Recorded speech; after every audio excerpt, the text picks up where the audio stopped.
एक आर्गुमेंट में एक दिन उसने बोला कि मैं जो बनाऊंगा ना फिल्म, उतारने के लिए आर्मी बुलानी पड़ेगी। ये कहानी मुगल आजम।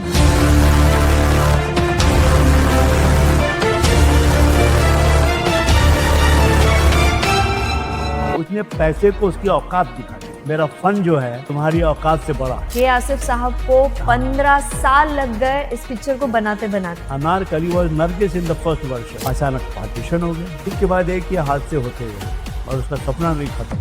पैसा कहाँ से आएगा मुगल आजम का? तो he went to Shahpur ji Pallon जी, तो इसने एक सीन सुनाना शुरू किया मुगल आजम में जो लिखा हुआ। शाहपुर जी पागल हो गए, कितना पैसा लगेगा? आसिफ से 1.5 crore. He refuse, still refuse. Next day दरवाजे पे दस्तक, शाहपुर जी पालन जी खड़े हैं। टीन का डब्बा जो होता है ना, आटे का टीन का डब्बा, वो उल्टा करके उस पर गद्दी रख के बैठने को दिया। तो शाहपुर जी पालन जी ने कहा कि जो शख्स टीन के डब्बे पे गद्दी रख के मुझे बैठाता है वो 1.5 करोड़ की फिल्म बनाना चाहता है। I will fund it. और मधुबाला का जो बाप था अताउल्ला खान, वो बहुत खूंखार था। He never wanted Madhubala to work with Dilip Sawant because Madhubala was in love with Dilip Kumar. काफी शर्तें रखी थी मधुबाला के लिए। बोला तो आप सब शर्तें मान लीजिए, काम तो मुझे करना है चुपके Chupke. And that's how Madhubala became Anarkali. जो मशहूर गाना है सलीम अनारकली मिलते हैं बगीचे में, तो उस सीन के लिए आसिफ ने बोला कि देखो मधुबाला के तुम्हारे अंदर जितनी मोहब्बत है सब इस एक शॉट में डाल। मधुबाला को बोला कि तुम्हारे दिल में यूसुफ के लिए जो भी मोहब्बत है, जितना भी जज्बा है, जो भी इमोशन है, तुम अपने रिएक्शन में डालो। और उस सीन को शूट करना आसान नहीं था। अताउल्ला खान रोज रहते थे सेट पे। अताउल्ला खान को क्या किया जाए, कैसे हटाया जाए। बोला तारा के काम कर। अताउल्ला खान को रमी का शौक, इसको रमी में फंसा ले जाके कहीं और हारता जा। That is how the most romantic scene Indian cinema was shot. मैं एक शीश महल बनाऊंगा, पूरे हिंदुस्तान से आर्टिस्ट बुलाए गए कारीगर, 2 साल में वो सेट तैयार हो। सलीम की ज्योति का बिल आया 3000 रुपए। तो शाहपुर जी कोई बेवकूफ थोड़ी था। बोला यार ऐसी जूतियां 15-15 रुपए में मिल जाती हैं बाजार में। बोला सलीम जब 3000 की जूती पहन के चलेगा तो उसकी चाल और होगी। ये 15 रुपए की जूती पहन के चलेगा तो उसकी चाल और होगी। अब आप तय कर लीजिए।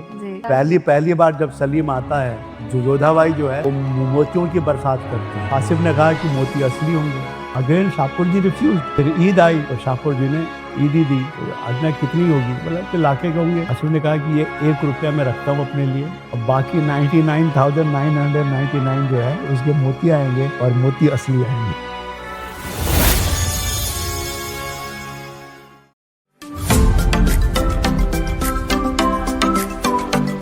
हेलो एवरीवन, नमस्ते, welcome back to the Ravya Sarda show. मैं हूं आपकी होस्ट राव्या सारदा और आज हम बात करेंगे एक बेहतरीन मूवी की, एक ऐसी पिक्चर की जो सिर्फ ना केवल एक जुनून थी, एक नशा था उस समय का। आजकल ऐसी पिक्चरें आपको देखने मिलेगी ही नहीं। उस जमाने की हिंदुस्तान की सबसे महंगी फिल्म की आज हम बात करेंगे, मुगल आजम। क्या आपको पता है ये पिक्चर बनना शुरू हुई थी 1944 में, लेकिन ये रिलीज हुई 1960 में। काफ़ी प्रॉब्लम्स आई बीच में, कभी फिनेंस का प्रॉब्लम, कभी कास्ट एंड क्रू का प्रॉब्लम, काफ़ी सारे उतार चढ़ाव के आसिफ साहब ने इस पिक्चर को बनाते वक्त देखे। के आसिफ साहब का जीवन ही इस पिक्चर को बनाने में निकल चुका था। आज हम इस मूवी के बारे में बात करेंगे। आजकल आप अगर बॉलीवुड देखते हैं, ऐसी पिक्चरें बनती ही नहीं हैं। जो गाना था इस पिक्चर में, मुगले आजम में, बड़ा हिट गाना, प्यार किया तो जब प्यार किया तो डरना क्या। तो जो शीश महल का सेटअप था, उस सेटअप को बनाने के लिए ही 2 साल लग गए और इतना पैसा लगा इस गाने को बनाने में कि उस समय की एक पूरी मूवी का बजट होता था जो इस एक गाने में उन्होंने पैसा लगाया था।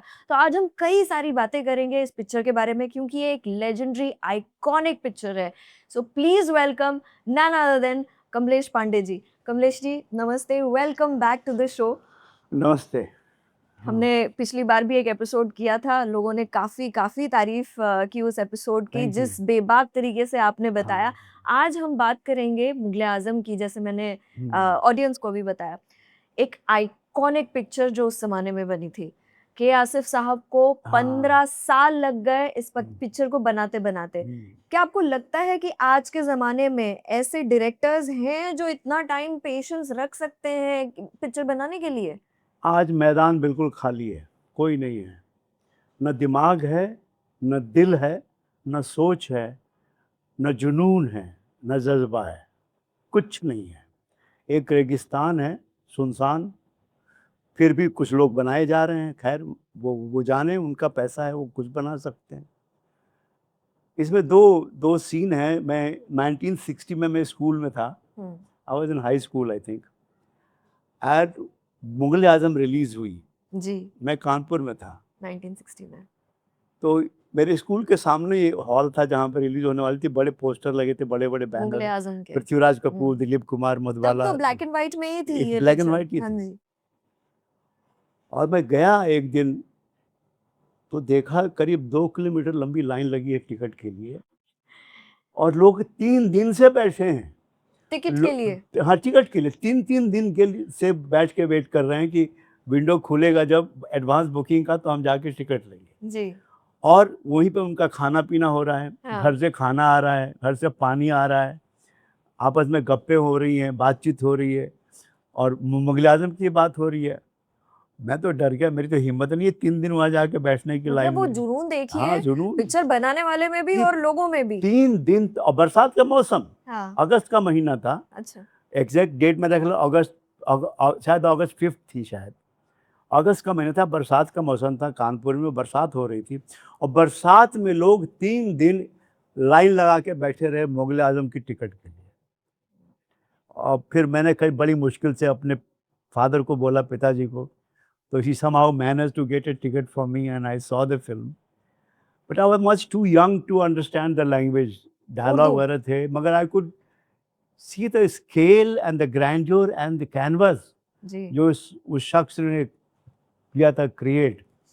I didn't understand the the the finer two angles of the story and the script and all that. Because you were too young But at that time. visually it was stunning, Hmm. stunning. Cut to 1967. I was in Mumbai, that time Bombay, and I was a student at Sir J.J. Institute of Applied Art, जी। who train visualizers and art directors for advertising. So I was being trained. It was my 3rd year, I think. और मेरा एक दोस्त था वीरू हिरेमथ, अब वो नहीं है दुनिया में। हम्म, He was married already, and his in-laws had theater in Sholapur. Okay. तो they knew Asif, Asif knew them, तो वो आसिफ से मिलने गए थे। Asif was making Love and God, Asif love and God बना रहा था, और ये फिल्म आके रिलीज होके बहुत बड़ी हिट हो चुकी थी, Mughal Azam. Mughal-e Azam. It ran for 3 years in many places, Yeah. continuous 3 years, not weeks, years, 3 years। years. ऐसी कोई पिक्चर ही नहीं Yeah. होगी, बाप रे। तो उसके बाद ही स्टार्टेड लव एंड गॉड। हाँ। He tried couple of other movies but didn't work out, छोड़ दिया उसने बीच बीच में करके। He was making Love and God, तो उसने मेरे दोस्त के इन लॉ से बोला कि I need a designer to do the logo, to design the logo and the stationery, the posters, the invitation card, ये पूरा तामझाम जो डिज़ाइन करना है मुझे, आई नीड डिज़ाइनर। जी। बोले हाँ, हमारा जो दामाद है वो पढ़ता है जे में, उसको बुला लेते हैं, ही इज़ यंग। बोला हाँ बुलाओ। तो मेरे दोस्त को मैसेज आया, वीरू को, कि वो आसिफ के पास जाना है, आसिफ में हाँ। ऑफिस में। बोला यार मैं अकेले नहीं जा सकता, वो बड़ा डर लग रहा है। साथ चलो। हाँ, ये फिल्मों वाली बात है, तू चल मेरे साथ। हाँ। क्योंकि थोड़ा फिल्मी कीड़ा था हम मेरे अंदर भी, फिल्में देखना, फिल्मों के बारे में बातचीत करना, डिस्कस करना वगैरह। तो हम दोनों गए आसिफ के ऑफिस में, एंड ऑफिस से पहले उसने हमको फुटेज दिखाया जो शूट किया था। तब हीरो थे गुरुदत्त, हीरोइन तो निम्मी ही थी, हीरो गुरुदत्त थे। तो वो जो फुटेज रेगिस्तान में शूट किया था, यहाँ पे, अब यहीं पे इंडिया में ये, and what a footage, same cameraman who shot Mughal Azam, Mathur साहब का ही फुटेज जी। था। Mind blowing footage, amazing. तो पहले तो उसने दिखाया हमको 10-15 मिनट, हमने देखा, मैंने कहा वी वर लाइक ओवरवेल्म्ड। फिर बोलता है अच्छा है कि हमको जो डिज़ाइन चाहिए वो जो फ्रंट बेंचर्स हैं उनको भी पसंद आए, बालकनी वालों को भी पसंद आए, मतलब वो दोनों के लिए की पसंद का होना जी, जी। चाहिए, आप लोग लाओ करके। तो हम लोग बना के ले गए। ही लाइक द डिज़ाइंस, लोगो वगैरह एवरीथिंग। हमने कहा कि हाफिज़ साहब एक ये रिक्वेस्ट है कि उन दिनों छपाई अच्छी नहीं थी इंडिया में, 1967 the technology for printing was really antiquated, बहुत पुरानी टेक्नोलॉजी थी। जी। तो हमने कहा हमने इतनी मेहनत की है, रंगीन डिज़ाइनें हैं, मल्टी कलर डिज़ाइनें हैं, आप इसको हांगकांग में छपवाइए, वहाँ प्रिंटिंग अच्छी होती है। और आप बोलेंगे तो मैं और वीरू कोई चला जाएगा सुपरवाइज करने के लिए। उस दिन मुझे मालूम पड़ा कि ये शख्स जो है, यही 15 लाख का शीशे का सेट बनवा सकता है, सिर्फ एक गाने के लिए। मतलब मशीन कितने में आएगी? क्योंकि भेजने में हवाई जहाज का खर्चा होगा, होटल का कोई 1-2 दिन का खर्चा होगा। हाँ, मशीन कितने में आएगी? हाँ, छपाएगी। हाँ। तो मैंने कहा अंदाज़ा नहीं, मगर कुछ 15-20 लाख की मशीन होगी उस ज़माने में। हाँ। 1967 की बात कर रहा हूँ मैं। मशीन मंगा लेते हैं ना, अपने यहाँ रहेगी। मैंने कहा आशीर्वाद, आपका धंधा नहीं है printing, you are a film maker, जी, जी। Not a printer. जी। नहीं यार, पैसे की मारो गोली, हम मशीन मंगा लेते हैं, हम यहीं छपाएंगे जो हमें छपाना है। तो एनीवे फाइनली हमने बहुत जोर दिया, तो he agreed to get it all printed in Hong Kong. और वो था कि भाई यही एक शख्स है जो पैसे की परवाह नहीं। उस आदमी ने एक लाइन जो है आसिफ के बारे में, जो मेरा स्टेटमेंट है, उसने पैसे को उसकी औकात दिखा दी कि साले तुम खरीद नहीं सकते मुझे, अच्छा, मेरा फन जो है तुम्हारी औकात से बड़ा है। बहुत खूब। आसिफ ने पैसे को उसकी औकात दिखा दी कि तुम ज़मीन पर रहो। आसिफ का सपना बहुत बड़ा है, और आप आसिफ के लिए कोई भी सपना इतना बड़ा नहीं कि वो पूरा ना हो सके। क्या बात है and sir. That was Mughal e आजम। तो उस दिन मेरे रोंगटे खड़े हो गए जब उसने कहा कि मशीन मशीन मंगा मंगवा लेते हैं लो। ना, और इतना कैजुअली। हाँ, और वो हमेशा बीड़ी पीता था, हाँ। इधर लगा के, खास स्टाइल थी उसकी। अरे यार! ऐसा ये एक अच्छा। अंदाज था उसका, बहुत पॉपुलर अंदाज था। और वही बीड़ी पीते थे, बीड़ी सिगरेट-विगरेट पीते, नहीं? सिगरेट अच्छा। नहीं, महंगी सिगरेट नहीं। नहीं। और हमेशा सफ़ेद, वाइट शर्ट, वाइट पैंट, सब वाइट ही पहनता था, हाँ। वाइट जूते चप्पल। तो एनीवे, तो वो कहानी हो गई लव एंड गॉड की। जब मुझे मुगले आज़म, जब आसिफ पे काम करने का, जब मैंने पढ़ना वढ़ना शुरू किया, आई वाज ज़ैप्ड, क्योंकि भाई वो 5वीं फेल था। He failed even in 5th standard. Asif साहब। हुँ। बाप से उसका रोज़ झगड़ा होता था। उसका बाप का डॉक्टर फजल करीम थे, उसके फादर हुँ। मशहूर थे डॉक्टर, लाहौर में जी। बड़े मशहूर डॉक्टर थे फजल करीम। उनकी वाइफ थी। इसका छोटा भाई ज़रा पढ़ने में अच्छा था, तो वो शायद आर्मी में गया था वो। ये पढ़ने में ठप था पूरा। ढपोल चंद। और इसका शौक था नाटक ड्रामे देखना। हाँ। तो उसमें एक एक मैंने पढ़ा कहीं कि वो अनारकली नाम का एक नाटक था। हुँ। इम्तियाज़ अली ने लिखा था, जो लाहौर के एक शायर थे। उन्होंने अनारकली नाम से एक नाटक लिखा, और वो नाटक बड़ा पॉपुलर हो गया उस ज़माने में। जी। तो लाहौर में जब ये शो हो रहा था नाटक का, एग्ज़ाम छोड़ के आसिफ वो नाटक देखने गया, क्योंकि वो उसके वापस आया तो बाप ने उसको लगाया 2-4 कि तू 5वीं में फेल है, तेरा छोटा भाई कितना 8वीं में पढ़ रहा है, तेरे को हाँ। शर्म नहीं आती? एग्ज़ाम छोड़ के अनारकली देखने गया था। जी। तो वो बोला कि मुझसे आप उम्मीद मत रखिए कि मैं कुछ ऐसा नौकरी करूँगा। हाँ। मेरे सपने कुछ और हैं। I have something else. तो घर परेशान थे परिवार, क्या होगा इसका? हुँ। He is good for nothing, हुँ। किसी काम का नहीं है, कुछ हुँ। करता नहीं है, सिर्फ़ दोस्तों में घूमता रहता है और नौटंकी ड्रामा देखता रहता है। जी। तो उसकी माँ ने अपने उसके फ़ादर को बोला कि ऐसा कि उसकी एक बहन थी सिकंदरा, और सिकंदरा की शादी हुई थी यहाँ बॉम्बे में एक एक्टर, डायरेक्टर, प्रोड्यूसर थे, नासिर भाई से। तो माँ ने कहा कि ऐसा करो, इसको ज़रा बॉम्बे भेज दो, ये नासिर के पास। नासिर 2 साल से लाहौर नहीं आया, हुँ। शादी के बाद उसने शक्ल नहीं दिखाई, तो इसको भेज दो, ज़रा मालूम करे कि क्या बात है। और जो सिकंदरा थी बहन, उसने सपोर्ट किया आसिफ को, क्योंकि उसको पता करना था कि जो मियाँ जो छोड़ के गया है, बॉम्बे में रह रहा है, शादी के बाद कहीं और तो कोई नहीं आएगी उसकी ज़िंदगी में। जी। तो उसने अपना आसिफ को को सपोर्ट किया और भेज दिया। आसिफ को भेज दिया गया बॉम्बे टू नासिर भाई। नासिर भाई इसके मामा भी थे, मतलब इसकी माँ के भाई थे जी। और इसकी बहन के हस्बैंड भी थे, तो मामा भी थे जीजा भी थे, दोनों थे। वहाँ पहुँच गया, वहाँ पे मालूम पड़ा कि नासिर भाई जो है वो ऑलरेडी सितारा करके एक बड़ी एक्ट्रेस थी, मशहूर डांसर भी थी। अभी कोई 10 साल पहले उनकी डेथ हुई है। बहुत अच्छी डांसर थी सितारा देवी, वो उनके घर में बैठी हुई है। शी वेलकम्ड हिम, और ये गया तो जो इसके जो ये जीजा थे या मामा जो भी कह लो, जी। उन्होंने कहा कि यार तू आ तो गया है, एक काम करते, मैं तेरे लिए दर्जी की दुकान खोल लेता हूँ, हाँ। Become a tailor. तो कम से कम जो कपड़ा सिलने बुनाई का है उस तरह रोटी पानी का इंतजाम हो जाएगा। तो उन्होंने एक दर्जी की दुकान खोल दी इसके लिए, इसको लगा दिया, इसको एक असिस्टेंट दे दिया जो काम जानता था, इसको सिखाओ। तो आसिफ ने बोला असिस्टेंट को, देख मैं यहाँ कपड़े काटने सिलने नहीं आया हूँ, मैं यहाँ फिल्में बनाने आया हूँ। तब तो तू फिक्र मत कर।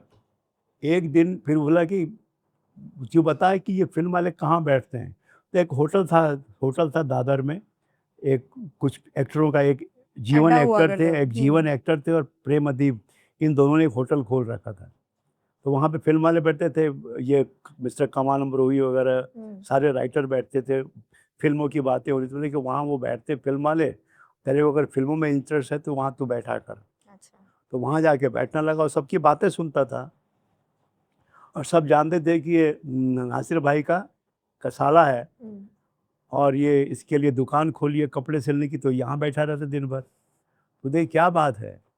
तो एक आर्गुमेंट में एक दिन उसने बोला कि मैं जो बनाऊंगा ना फिल्म, उतारने के लिए आर्मी बुलानी पड़ेगी, अच्छा, बुलानी पड़ेगी पुलिस। इतना बड़ा स्टेटमेंट इतना दिया सपना था। था। He was only 21 at that time, amazing. He was only 21। फिर क्या हुआ कि इसने कहानी एक दिन सुनाई सितारा को, उसको अच्छी लगी कहानी, कहानी खुद बना के उसने हस्बैंड को सुनाई, ये नासिर। नासिर भाई को। नासिर ने कहानी सुन ली, पर कुछ ज़्यादा भाव नहीं दिया। जो अगली फिल्म बना रहा था उसमें उसने आसिफ के लिखे सीन कॉपी करके डाल दिए। सितारा ने देखा ये तो आसिफ का सीन है, आपने कैसे डाल दिया, उसका नाम डालना पड़ेगा। तो पहली बार उसका नाम सितारा ने डलवाया, and then how Sitara fell in love with Asif.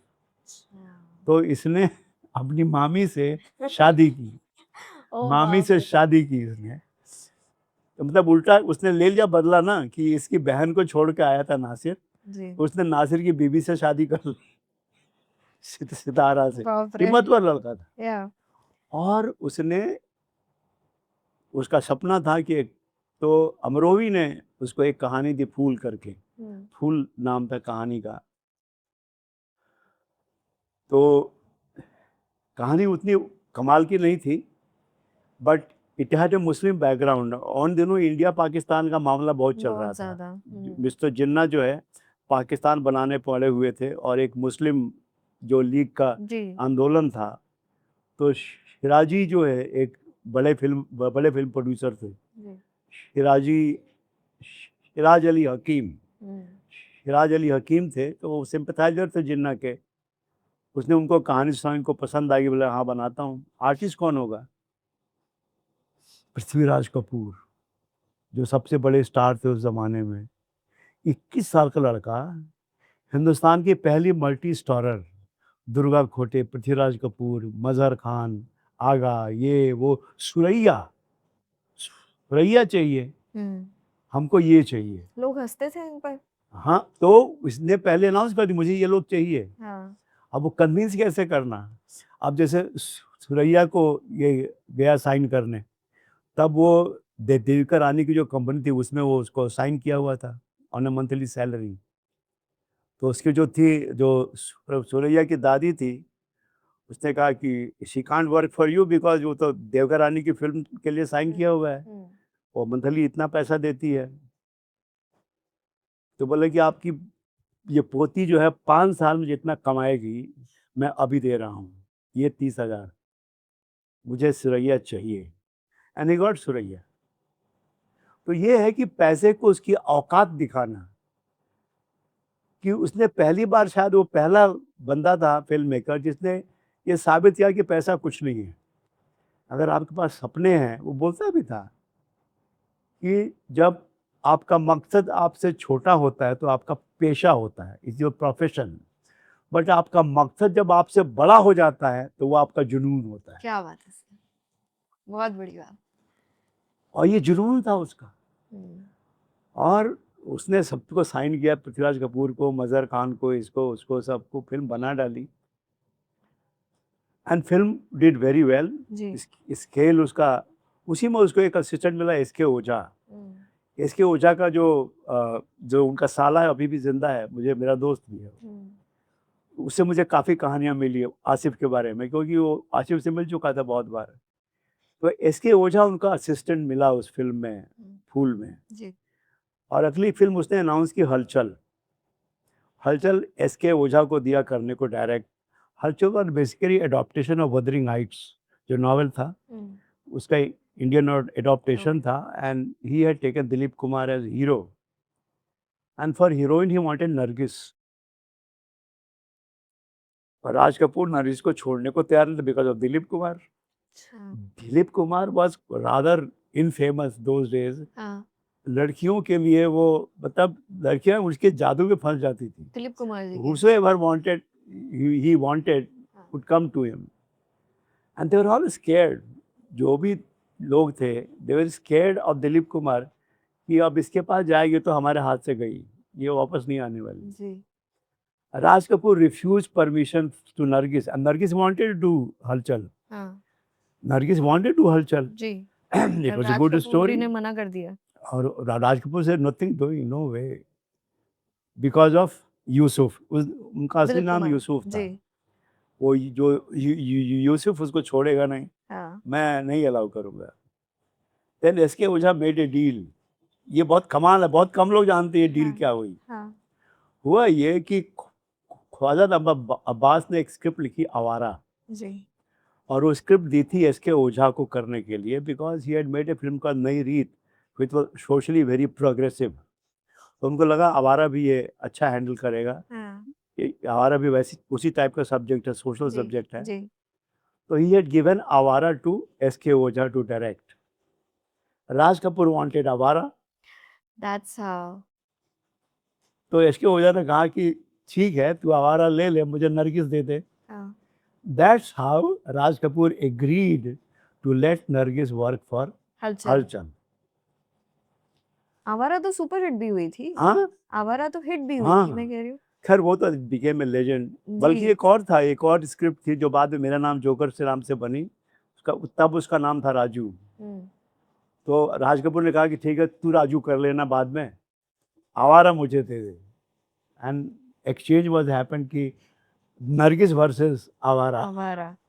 Fantastic. Anyway, तो वो हुआ, and he had dream of making big Anarkali, movies. Anarkali again. और जो इसका था प्रोड्यूसर, सिराज अली हाकिम, बोला यार ये कितनी बार बन चुकी है Anarkali. And Filmistan was also had also announced with Bina Rai and Pradeep Kumar, Anarkali नाम से भी। ओके। तू फिर बनाएगा, कौन देखेगा? बोला नहीं नहीं, अनारकली नहीं, मेरे दिमाग में कुछ और है। ये कहानी मुगल आजम है, ये अनारकली के बारे में नहीं है, ये मुगल आजम के बारे में है। जी।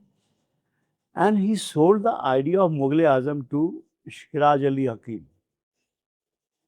And he bought the idea, and shooting भी शुरू हो गई। और तब अकबर का रोल कर रहे थे चंदन कुंवर, ऐसा कोई अलग एक्टर थे, who was very powerful actor, very powerful actor.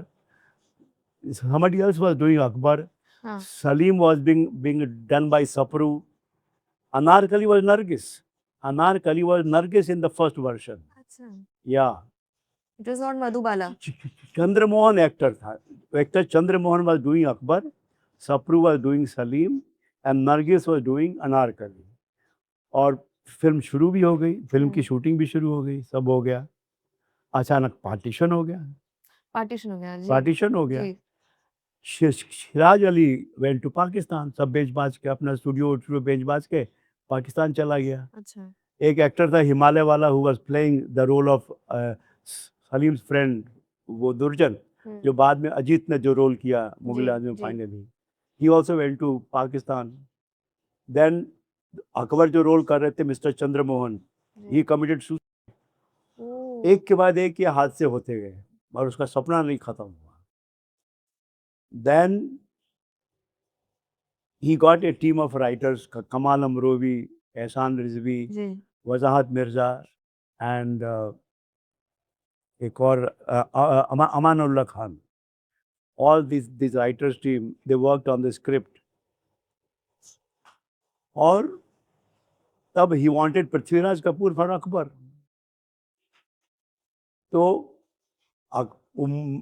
पैसा कहाँ से आएगा मुगल आजम का? तो he went to Shahpur ji Pallon जी, अभी भी जिनके अभी जो बिल्डर बिल्डर्स हैं, हैं, हाँ। शाहपुर जी पालन जी was a big fan of Prithviraj Kapoor, तो he always use to go watch his plays. तो वहाँ एक पठान नाटक चल रहा था पृथ्वीराज कपूर का, तो आसिफ वेंट देयर और बोला कि मैं मुगल आजम बना रहा हूँ और मुझे पृथ्वीराज चाहिए, और आप अगर पैसा लगाएंगे तो पृथ्वीराज आ जाएंगे। तो बोला कि मैं नहीं लगाता, आई एम ए बिल्डर, अभी भी बिल्डर ही है, जी। Still a builder, real estate. I don't invest in movies, मुझे नहीं ले, मगर उनको अच्छे डायलॉग का शौक था। शाहपुर जी पालन जी को अच्छे डायलॉग का शौक था, तो इसने एक सीन सुनाना शुरू किया मुगल आजम में जो लिखा हुआ था। शाहपुर जी पागल हो गए, हाँ मुगल आजम ऐसा ऐसा बनेगा? And he agreed to, no he didn't agree, he refused, still refuse. बोला कितना पैसा लगेगा? आसिफ से 1.5 करोड़ उस जमाने में, ओह! सम टाइम अर्ली 50s में 1.5 करोड़, जबकि आमतौर पे फिल्में 3-4 लाख में बन बन जाती। जाते हैं, हाँ। 1.5 करोड़। आसिफ वापस उदास होके घर पे आ गया। नेक्स्ट डे दरवाजे पे दस्तक, शाहपुर जी पालन जी खड़े हैं। बोले सर आप, मतलब ये मुझे देखना था कि ये कौन बंदा है जो 1.5 करोड़ की फिल्म बनाना चाहता है, और घर देखा तो बुरा हाल, घर में कुछ भी नहीं। He was jobless, he had no money, no work, he had Sitara तो अभी भी थी। टीन का डब्बा जो होता है ना, आटे का टीन का डब्बा, वो उल्टा करके उस पर गद्दी रख के बैठने को दिया। तो शाहपुर जी पाल जी ने कहा कि जो शख्स टीन के डब्बे पे गद्दी रख के मुझे बिठाता है, वो 1.5 करोड़ की फिल्म बनाना चाहता है, I will fund it. He agreed to fund it, and then whole thing started. The movies making start. मगर फॉर एवरीथिंग, इवन हरगिज की जो माँ थी, Jaddan Bai, she was very upset. उनकी बेटी जो Nargis was going to play Anarkali, उन्होंने कहा मेरी बेटी अनारकली नहीं करेगी, क्योंकि इसमें भी दिलीप कुमार हीरो है। और दिलीप साहब यूसुफ थोड़ा इनफेमस हो गए थे during that time, romantic, as a romantic hero. तो Nargis walked out of Mughal Azam. Now who will play Anarkali? Nargis ने बोला नूतन को कि नूतन तुम अनारकली कर लो, अच्छा रोल है। नूतन अगेन, वो आपकी जूठन का रोल मैं क्यों करूं? ईगो उसकी भी है। अनारकली का रोल आपकी जूठन है, आप करने वाली थी, मुझे दे रही है, एहसान कर रही हैं, नहीं मुझे नहीं करना। नूतन सजेस्टेड मीना, ये मधुबाला जी। और मधुबाला का जो बाप था अताउल्ला खान, वो बहुत खूंखार था।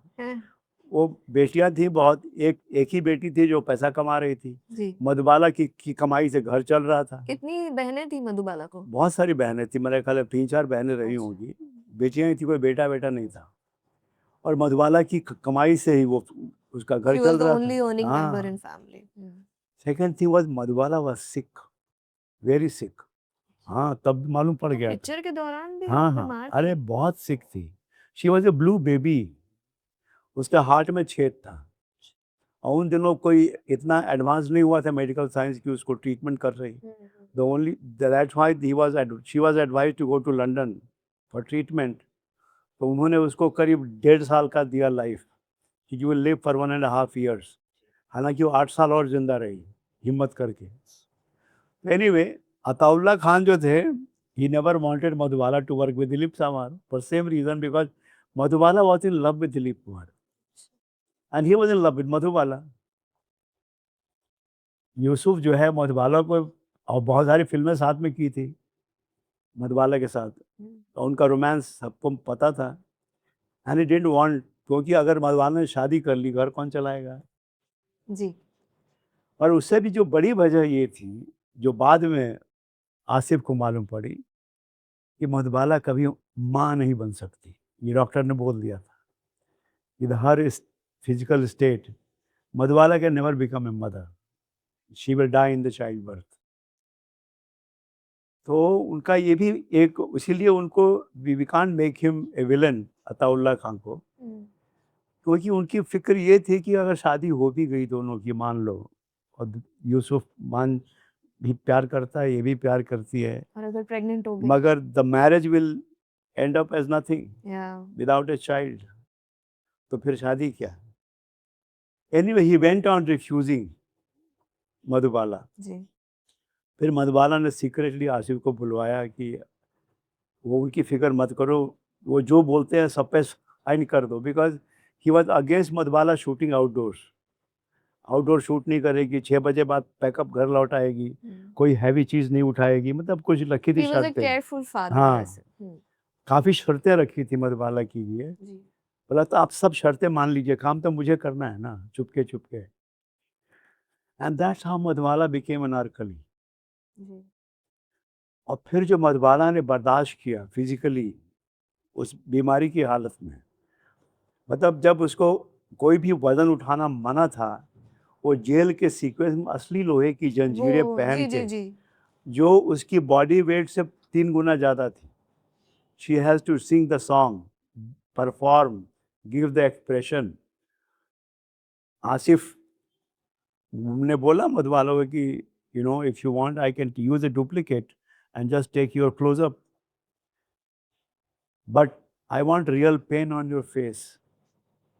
और रियल पेन तभी आएगा जब रियल जंजीर जो है तुम्हारे बदन को गांथ के रखी। ऐसे ही फिर वो for the music event to sign Naushad. Naushad भाई वेरी बिजी म्यूजिक डायरेक्टर, जी जी। शायद मैं he was doing music for Uran Khatola I think. बोला कि मैं मुगल आजम बना रहा हूँ और आपके म्यूजिक करना है। बोला नहीं यार, मेरे पास टाइम नहीं है, इतने इतने काम पड़ा हुआ है, तो किसी और को ले लो। He was also heard that he had taken Ghulam Haider from Lahore for his Phool and Halchal। Naushad को नहीं लिया था, जानते हुए भी कि वो उनका दोस्त है, तो वो भी उनकी ईगो हर्ट हुआ था कि मुझे नहीं लिया, उसको लिया। उसी के पास जाओ जिसको तुम लेके आए थे लाहौर से। आसिफ ने कहा कि वो छोड़िए, वो हो गया, अभी म्यूजिक तो आप ही करेंगे। नौशाद वेंट ऑन रिफ्यूजिंग, नहीं करना है, नहीं करना, नहीं करना। फाइनली उन्होंने पैसे निकाले और मार दिए हारमोनियम पे। ये पैसे रखे पूरे 50,000, म्यूजिक तो आप ही करेंगे। Finally Naushad got so upset, ने पैसे उठा के बाहर फेंक दिए खिड़की के, बाहर में जा, गेट लॉस्ट, नहीं करना है। नौकर चाय लेके आया, उसने देखा कि पैसे उड़ रहे हैं घर में।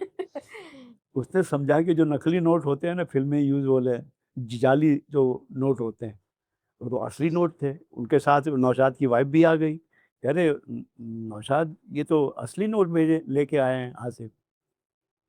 आसिफ ने देखिए अपने मियाँ को समझाइए, मुगल आजम का म्यूजिक होगा तो यही करेगा, नहीं तो नहीं होगा। Then finally Naushad agreed to music पर मुगल आजम। मतलब एक एक जो चीज़ है, सर क्या कितने पैशन। सोल से और पैशन से बनाई फिर हुई वो पिक्चर है। जो मशहूर गाना है, जब वो सलीम अनारकली मिलते हैं बगीचे में, साइलेंट सीन है, क्योंकि तब तक अनारकली फिल्मिस्तान की रिलीज हो चुकी थी, पीना राय और प्रदीप कुमार की। It was a huge blockbuster, गाने वाने बहुत हिट हो गए थे। और जो सीन मुगल आजम में है दोनों के मिलने का, उसमें अनारकली में उसके लिए डायलॉग थे। आसिफ ने कहा नहीं, मेरे फिल्म में डायलॉग नहीं होंगे, मैं अलग ढंग से सीन करूँगा, टोटली साइलेंट सीन, सिर्फ बैकग्राउंड में मियाँ तानसेन का गाना होगा बस। तो नौशाद को कहा कि नौशाद मियाँ हमारे दौर का तानसेन कौन है? बोले बड़े गुलाम अली खां, एक ही सिंगर है। जी। तो दोनों गए बड़े गुलाम अली खां के पास, तो हुजूर आपसे गाना गवाना है। बोला, हम फिल्मों के लिए नहीं गाता मैं, बैठक हो महफिल हो गा दूंगा, फिल्म के लिए नहीं गाऊंगा मैं। औला रहा जैसा हमेशा आसिफ की मतलब पैसे को उसकी औकात दिखाना है। नहीं नहीं, गाना तो आपको ही गाना पड़ेगा। वो गुस्सा हो गए और नौशाद को एक जगह ले गए, बाजू में ले आके बोले कि यार ये पागल कौन है, पीछे पड़ा है। बोला देखिए वो सच में पागल है, उससे छुटकारा पाना आसान नहीं, आप सोच लीजिए। तो बड़े गुलाम अली खान ने कि साले को मैं इतने पैसे मांगूंगा तो उठ के भाग जाएगा, जो आज तक किसी ने नहीं मांगा, किसी जी। सिंगर ने नहीं मांगा। जी। तो बड़े गुलाम अली खान अंदर आए, बोले आसिफ 25,000 लूंगा एक गाने का। आसिफ ने गड्डी निकाली, ये ले। सामने रख दी। बोला हुजूर आप उससे ज़्यादा कीमती हैं, अभी फ़िलहाल मेरे पास इतना ही है, हाँ। पर आप जो हैं उससे ज़्यादा कीमती हैं, आपकी वैल्यू ज़्यादा He है। appreciated art बिल्कुल। and artists and people. और फिर There was a value. फिर उन्होंने कंडीशन रखी कि देख अब ऐसा है कि वो सीन मैं सामने देखना चाहता हूँ और तब मैं गाऊंगा। तो पूरा सीन, और वो सीन को शूट करना आसान नहीं था। जो रोमांटिक सीन है मुगले आजम के, वो मोर पंख लेके जो फिराता है गाल जी, पे, जी। अब अताउल्ला खां से रोज रहते थे सेट पे। हाँ। अताउल्ला खां को क्या क्या किया जाए, कैसे हटाया जाए। हाँ। तो आसिफ का एक था पीआरओ, जी। तारकनाथ गांधी। बोला तारक एक काम कर, अताउल्ला खां को रमी का शौक है, इसको रमी में फंसा ले जाके कहीं और हारता जा। हाँ। जब तक तू हारता रहेगा ये खेलता रहेगा, जब तक ये खेलता रहेगा मेरा सीन शूट हो जाएगा। जी, जी, जी। That is how the most romantic scene Indian cinema was shot. वाह। अताउल्ला खां रमी खेलते रहे और ये हारता रहा, तारक जानबूझ के हारता रहा ताकि वो खेलते रहें। जी। और तब वो जो मशहूर सीन है, वो लेटी हुई है बगीचे में, और उसके बाद वो जो जो जो मोर का पंख होता है, नो मोर का नहीं, शुतुरमुर्ग का पंख था, अच्छा। वाइट। व्हाइट कलर हाँ में। वाइट हाँ, पंख हाँ। लेके वो, एंड वो सीन जो है, because they both were in love, Madhubala and Yusuf and Dilip साहब। तो उस सीन के लिए आसिफ ने बोला कि देखो मधुबाला के तुम्हारे अंदर जितनी मोहब्बत है, जो भी जज्बा है, इस सीन जो भी में। इमोशन है, सब इस एक शॉट में डाल दो, इन इन दैट मूवमेंट। और मधुबाला को बोला कि तुम्हारे दिल में यूसुफ के लिए जितनी भी मोहब्बत है, जितना भी जज्बा है, जो भी इमोशन है, तुम अपने रिएक्शन में डाल दो, तुम्हारी आंखों में डाल दो, जब आंखें झुकाती है वो। And that's how it was shot. फिर उसने वो अनारकली में भी एक बड़ा जहाँ वो, जैसे इसमें जब प्यार किया तो डरना क्या, उसमें भी एक गाना है कि अनारकली शराब पी के अकबर के सामने गाना गाती है कि अपने इश्क का इजहार करती है सलीम के लिए, बगावत। किसी दिन ये तमाशा हम भी देखेंगे, नहीं ऐसे नहीं वो नहीं, ये वाला? नहीं, अच्छा। अनारकली में वो दूसरा गाना था गाना है। कि महफिल में शराब पी के हम आए, वो जमाना ये समझा कि हम लड़खड़ाए। वो शराब पी के अनारकली अकबर के सामने बगावत का गाना गाती है कि मैं सलीम से मोहब्बत करती हूँ, तुमको जो करना है कर लो। आसिफ ने कहा कि नहीं, ये छोटी मोटी बात है, मेरी बात बड़ी है, मैं एक शीश महल बनाऊंगा। तो कोई एक कारीगर, actually they had gone to Ajmer. Ajmer में कोई पुराना महल था जिसमें पूरे गुंबद में कांच लगे शीशे हुए थे। लगे हुए थे, and reflections was in every piece of glass. तो आसिफ ने पूछा माथुर से, कैमरामैन से, कि यार ये फिल्म के लिए हो सकता है? बोला वी कैन ट्राई। तो बोला कि नहीं, ये गुंबद नहीं, हम मेरा पूरा महल शीशे का होगा। और महल तो बन गया। वो पूरे हिंदुस्तान से आर्टिस्ट बुलाए गए, कारीगर, जी, जी, जी। शीशे काम करने वाले, फ्रॉम मुरादाबाद, यहाँ से वहाँ। एक खास नाम था वो, आगा कश्मीरी या कुछ ऐसा नाम था। जी। Mir, he was expert in the work for the with glasses. 2 साल में वो सेट तैयार हुआ। 2 साल लगे उस एक 2 साल गाने के सेट को बनाने के लिए, एक सेट के शीश लिए। महल। तब तक शूटिंग रुकी रही उस गाने की। जब बन गया, अब शूट करना मुश्किल, रिफ्लेक्शंस आ रहे हैं, जहाँ लाइटें ऑन करो तो पूरा रिफ्लेक्ट हो रहा है। हाँ, फिर तो मीडिया में हंगामा हो गया कि शाहपुर जी पालन जी को लोग छेड़ने लगे। हाँ, 15 lakhs का सेट हुआ, 1 लाख लगेगा तोड़ने में, 16 लाख गए पानी में। हाँ, मतलब everybody was trying to depress Shapoor ji Pallon ji जी, कि जी, पैसा जी। बर्बाद हो रहा है। And for a while he also got upset कि भाई अब बहुत हो रहा है यार, कब तक करेगा, make a new film, make something या, एल्स, कब तक मुगल आजम पूरी कब होगी, हम्म, यही उसकी चिंता थी। तो एक दिन वो शाहपुर जी पालन जी सोहराब मोदी को लेके आ गए, who was known for shooting historical films like Pukar and hmm, Sikandar and so on, जो शूट की थी। सोहराब मोदी को लेके आ गए कि भाई ये अभी ये मोदी शूट करेगा, तो अभी मुगल आजम नहीं बनाएगा। अच्छा, आसिफ ने कहा कि ये सेट तो मैं ही करूँगा, बाकी फिल्म तुम किसी से भी करवा लो, ये सेट पे अगर कोई आया मैं टांग तोड़ दूंगा। और मोदी के सामने, सोहराब मोदी के सामने बोलता है, इस सेट पे अगर कोई आया मेरे सिवा तो मैं टांग तोड़ दूंगा, बाकी तुम किसी से भी करवा लो, आई डोंट केयर। गुंडा जैसा मतलब he was not a good looking man, he was very rough, जबान भी उसकी रफ थी, but what a director, what a the हिम्मत। विजन, तो they called from Hollywood 3 directors, David Lean, Fritz Lang and Roberto Rossellini. Rossellini from Italy, David Lean and Fritz Lang from Hollywood, to advise how to shoot in this शीशे का set. And उन्होंने भी हाथ खड़े कर दिए, आए तीनों, और तीनों ने हाथ खड़े कर दिए कि नहीं, ये तो यहाँ तो शूटिंग हो ही नहीं सकती, जी, शीशे के सेट पर शूटिंग हो ही नहीं सकती। जी, तो फिर एक दिन क्या हुआ कि Mathur was setting up the lighting, trying to find a way, और उसने लाइट के सामने अपना रुमाल ऐसा रखा। Then the light was not so strong, not so reflected in the mirror. Light was bouncing. तो उसने कहा कि Asif get some reflector papers, white paper मंगाओ कार पर। तो आजू बाजू से मंगाए गए paper, and Mathur put white paper all over. जी, पहली बार हिंदी सिनेमा में बाउंस लाइट का इस्तेमाल हुआ। Okay, Bounce light. The light was bounced on the white paper, and from the white paper the light bounced back on the actors. So there was no reflection because it was a bounce light. जी, उसके अलावा he put a thin layer of wax on every piece of glass. जितने टुकड़े लगे थे पूरे set पे, हर glass के टुकड़े पे वैक्स लगाया गया, हाँ वैक्स की थिन लेयर हाथ से लगानी पड़ी, लगाई, तब उससे और भी रिफ्लेक्शन कम हो गया, तब जाके वो मशहूर गाना शूट हुआ। अब और वो गाना था जब प्यार किया तो डरना क्या। और आसिफ ने फिर एस के ओझा को बोला कि एस के किसी को बोलना मत, ये पूरे ये रॉ स्टॉक लेके हमारी जो ये फुटेज लेके लंदन जा, ये get it done, the whole processing, किसी को बोलना मत। वो लंदन ले गया एस के ओझा।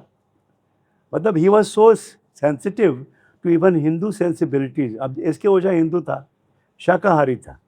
एक दिन जब लंच का टाइम होता है शूटिंग में, तो इसका जो था रसोइया, जो सबको सर्व कर रहा था, उसने एक जो कलछुल होती है वो डाला, मटन में डाला, किसी को सर्व किया, फिर वही कलछुल डाला दाल में, और इसके ओझा को सर्व करने लगा।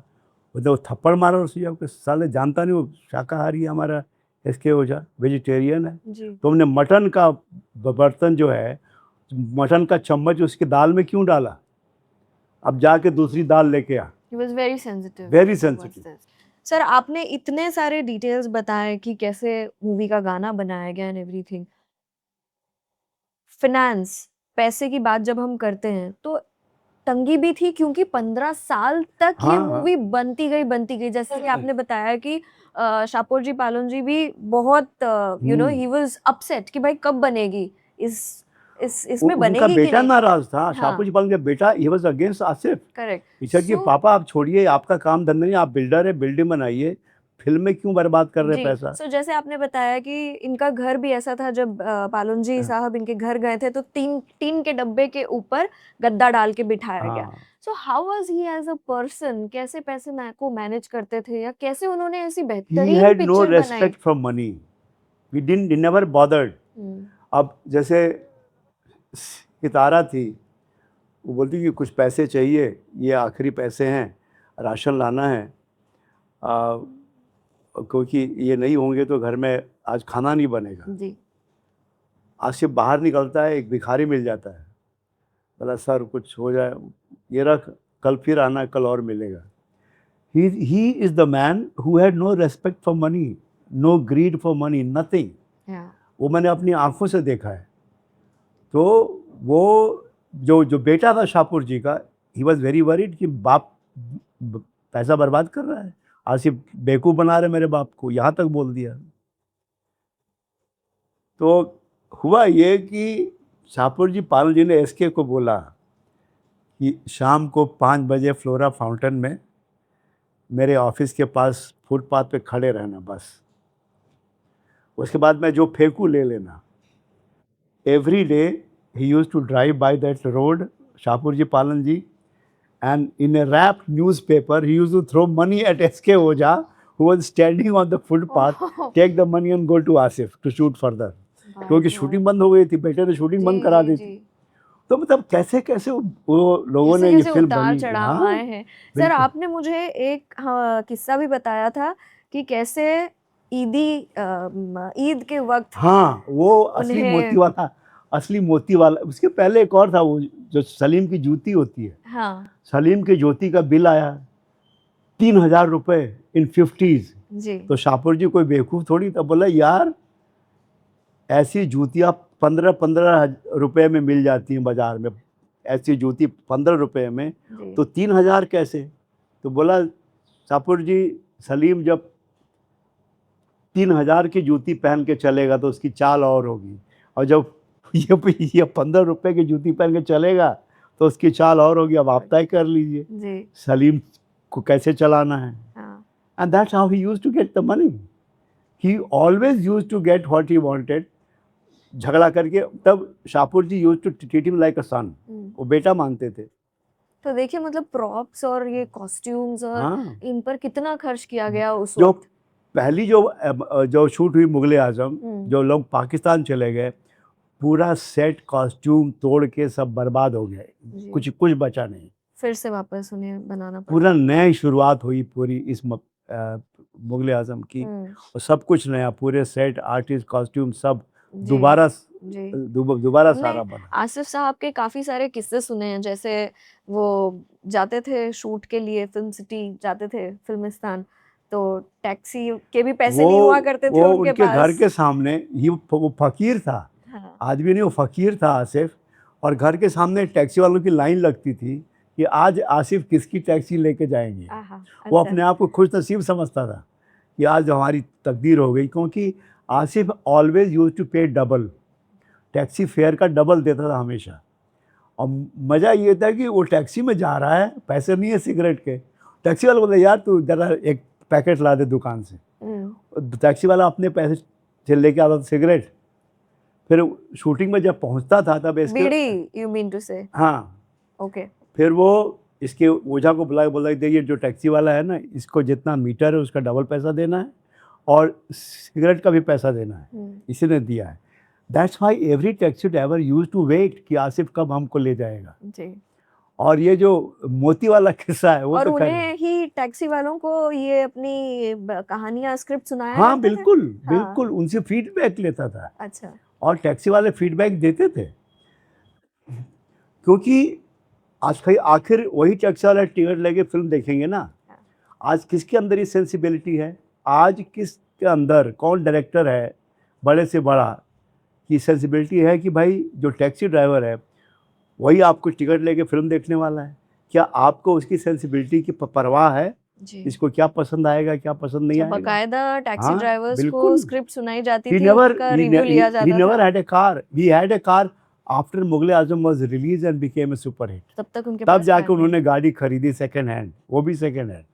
तब तक he always traveled in in Taxi. Taxi studio में always slept on a normal चटाई, कोई गद्दा वद्दा नहीं स्टूडियो में उसके लिए, कोई गद्दा नहीं कि एज ए डायरेक्टर है तो बड़ा गद्दा ले आता, ये कुछ नहीं, ऑन ऑन ऑन नॉर्मल चटाई। हाँ उसमें एक बहुत इंटरेस्टिंग किस्सा है कि उसमें एक सीन आया कि भाई सलीम जो है वो अनारकली को पैगाम कैसे भेजेगा, अच्छा अपनी मोहब्बत का पैगाम। हाँ सब लोग, ही हैड 4 राइटर्स, वो सिस्टम ये था कि वो चारों हर सीन लिखते थे and Salim and Asif used to pick up, कि इसकी बिगनिंग ले लो, इसका एंड ले लो, इसका मिडिल ले लो, जी जी इसका एक लाइन ले लो, इसका वो line. I used to make his own scenes, वो सबका लेके अपना अलग सीन बनाता था।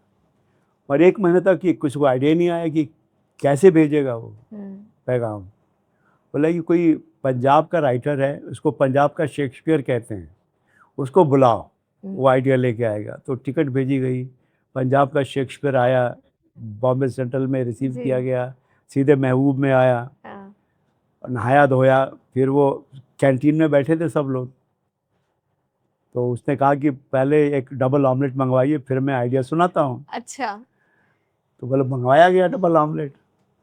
तो सीन ये है कि बोलता है कि सलीम जो है पतंग उड़ाता है, वो पतंग पे अपना पैगाम लिख देता है, और वो पतंग जाके अनारकली के छज्जे पे जाके गिरती है, वो पैगाम उसको मिल जाता है। आसिफ ने उसके सामने से डबल ऑमलेट की प्लेट खींच ली। हाँ ये किस्सा मुझे खुद दिलीप साहब ने सुनाया था जी कि सारे मेरे सलीम से पतंग उड़वाएगा, जी मुगलिया सल्तनत का वली हाँ, आज और पतंग वो उड़ाएगा, उड़ाएगा। प्लेट खींच ली, किसको अभी ले जाओ वापस, हाँ। इसको पंजाब भेज दो, चंडीगढ़। ऐसे भी सीन होते थे। और उसमें खासतौर जो राइटिंग थी ना मुगल आजम की, और अमानुल्लाह खान तो थे ही, जो जीनत अमान के फादर जो थे, वजाहत मिर्ज़ा एंड एहसान रिजवी और कमाल अमरोवी। तो वजाहत मिर्ज़ा करीब 60% डायलॉग वजाहत मिर्ज़ा के ही है मुगल आजम में। अच्छा ही वॉज सो प्रिसाइज, एक एक लाइन जो उनकी होती थी। तो एक बार क्या हुआ, अमरोही फंदे डाल डाल के लिखते थे, फंदे मतलब अच्छा क्या? लिखते थे, मतलब जी ऑर्नामेंटल लैंग्वेज, जी। बहुत लंबे लंबे डायलॉग। उनको आदत थी बहुत पहले से कि लंबे लंबे डायलॉग लिखने के। तो और वजाहत मियाँ उनको छेड़ते रहते थे। तो एक सीन पे बात हो रही तो वजाहत मियाँ ने कहा कि कमाल यार, ये जुमला है ना बैठ नहीं रहा। बैठ नहीं रहा, इट्स नॉट राइट, एस्थेटिक नहीं है, ये जुमला एस्थेटिक नहीं है इस जगह पे। तो अमरोही का जवाब सुनिए, राइटर का जवाब राइटर को क्या होता है। बोले वजाहत भाई, ये मीटिंग हो रही है महबूब स्टूडियो में बांद्रा में, यहाँ से आप 212 नंबर बस लिए बांद्रा स्टेशन उतरिए, वहाँ से 11:20 की लोकल लीजिए, ग्रैंड रोड उतरिए, ग्रैंड रोड स्टेशन से 203 नंबर बस लीजिए और नल बाज़ार उतरिए, यहाँ पे पत्थर की सिलें मिलती है, पत्थर की सिल होता है ना, उस सिलबट्टे, और वहाँ से एक वजनी सिल ला के आप मेरे माथे पे मार के ज़र्रा ज़र्रा कर दें, तब भी ये मानने को मैं तैयार नहीं हूँ कि भाई मेरा जुमला एस्थेटिक नहीं है। क्या बात है, ऐसी बातें होती थी जाहिर कैसे से। वैसे भी एक लिखावट। मशहूर जो लाइन है अनारकली जी। की एग्जिट लाइन मुगल आजम में, कि शहनशाह की बेपनाह बख्शिशों के बदले ये कनीर जलालुद्दीन मोहम्मद अकबर को उनका खून माफ़ करती है। तो इसमें बहुत बातें हुई भी, आखिरी लाइन क्या होगी अनारकली के मुगल आजम में, एग्जिट लाइन, उसके बाद कोई डायलॉग नहीं उसका। सबने सीन लिखे, अच्छे सीन लिखे, बड़े बड़े अच्छे डायलॉग के सीन जम नहीं रहे थे। और वजाहत भाई जो थे वो, उनको भांग खाने की आदत थी, भांग ये वो सब, भांग और साथ में पान। अच्छा तो आसिफ ने कहा कि वजाहत भाई तो क्या आप चुप बैठे हैं, आपने कुछ नहीं लिखा। तो वजाहत भाई ने अपनी पान की डिबिया खोली चांदी की, उसने एक छोटी सी पर्ची निकाली कागज़ की, सिर्फ एक लाइन लिखी थी कि शहनशाह की बेपनाह बख्शिशों के बदले ये कनीज़ जलालुद्दीन मोहम्मद अकबर को अपना खून माफ़ करती है। और बाकी सब ने अपने सीन फाड़ के फेंक दिए। ओह, एक लाइन ने क्या जादू बात है, कर दिया। क्या बात है। तो ऐसे ही अमरोह भी बहुत अच्छे राइटर थे। उसमें जी। एक सीन था जो पहली वाली मुगल आजम में शूट हुआ था, बाद में निकाल दिया गया, कि एक रात सलीम जो है अनारकली के रूम में पहुंच जाता है रस्सी पकड़ के, कहीं और छज्जे पे उसका कमरा है, पहुंच जाता है, घबरा जाती है और सलीम बोलता है कि तुम कब तक अकबर आजम से डरती रहोगी, कब तक डरती रहोगी? आज मैं तुम्हें अपना तारुफ कराता हूँ कि मैं कौन हूँ। और सलीम बोलता है कि वो सिर्फ अकबर आजम हैं, मगर मैं उनके माथे पे लगा हुआ वो निशान हूँ जो शेख सलीम चिश्ती की दरगाह पे माथा रगड़ते रगड़ते पैदा हुआ था। अमरोह क्या ये इस्तेमाल नहीं हुआ, इस पे बहुत डिस्कशन हुआ। अच्छा। तो वजाहत बोलता है अमरोह यार, कमाल यार, वो वली अहद है, वो सलीम है, वो प्रिंस सलीम है और ये कनीज है। हाँ, वो कभी भी अपने आप को बुला सकता है। सलीम जब चाहे तब अनारकली को बुला अपने सकता है। कमरे में जी, बुला जी, जी। सकता है। वो क्यों चुपके जाएगा हाँ, ऑर्डिनरी लोगों की तरह? करेक्ट। इसलिए वो सीन हटा दिया गया, मगर जी, ये लाइन थी, जी। अमरोही ने बहुत अच्छी लाइन लिखी थी। सर एक जो किस्सा हमने सुना है कि एक समय ऐसा भी था कि के आसिफ साहब के पास पैसा नहीं था हाँ और जब ईद आई हाँ, तो उन्हें ईदी दी गई। तो वो हुआ ये ये कि रियल मोती का किस्सा हाँ, कि वो उनका कहना मोतियों की था मैं बरसात का सीन था। हाँ, एक सीन मोतियों था की जहाँ बरसात का कौन सीन था। उनकी माँ जोधा। हाँ, जब जी, ये बताइए सर विस्तार पहली से। पहली बार जब सलीम आता है हुँ, आफ्टर 14 ईयर्स, जंग के मैदान में कामयाबी हासिल करके जी, सलीम जी, जी। लौटता है और उसके वेलकम के लिए पूरे जोधाबाई जाती है। दरबार है। तो जोधाबाई जो है वो मोतियों की बरसात करती है, सलीम मोतियों के की ऊपर। बरसात होती है खुशी के मारे, और वो मोती फिर बांटे जाते हैं। हुँ, तो आसिफ ने कहा कि मोती असली होंगे। शाहपुर ने कहा यह हद हो गई यार, फिल्म ब्लैक एंड वाइट है, असली मोती है लेकिन नकली है, किसको पता क्या फ़र्क चलेगा? पड़ेगा? तो आसिफ ने कहा मुझे तो पता चलेगा ना।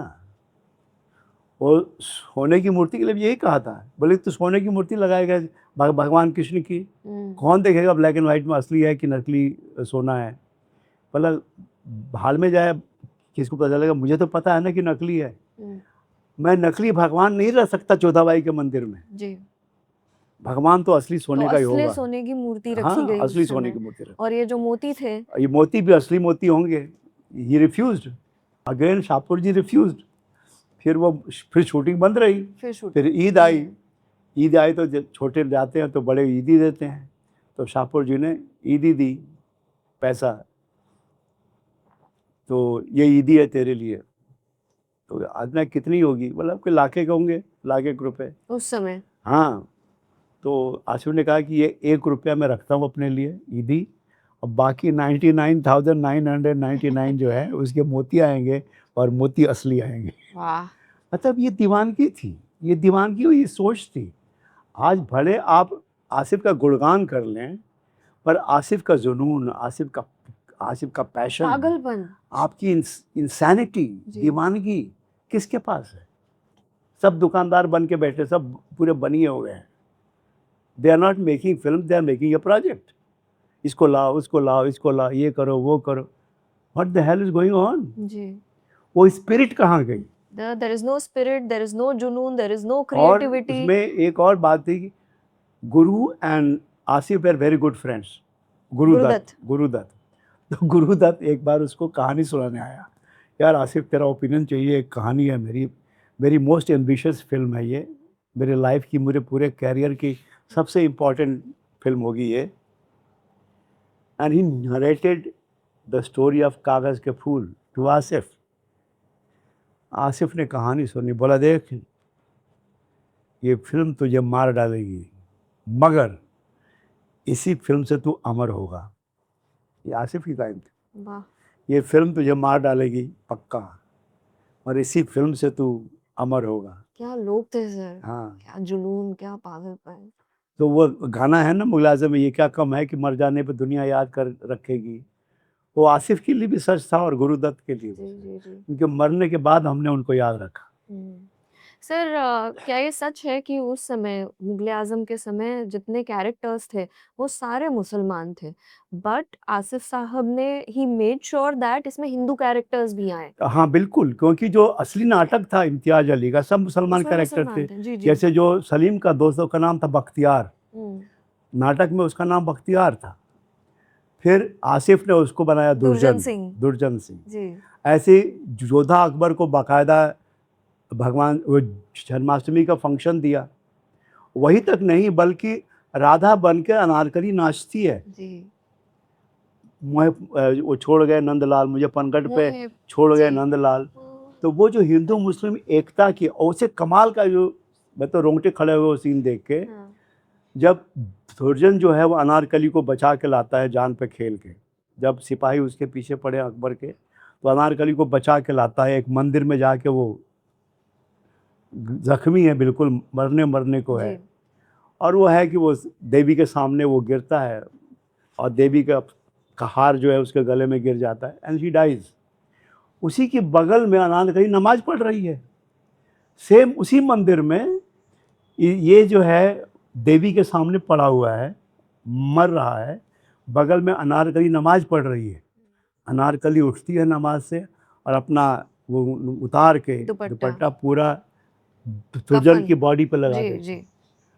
What more can you say about Hindu Muslim unity? What a scene, what a scene.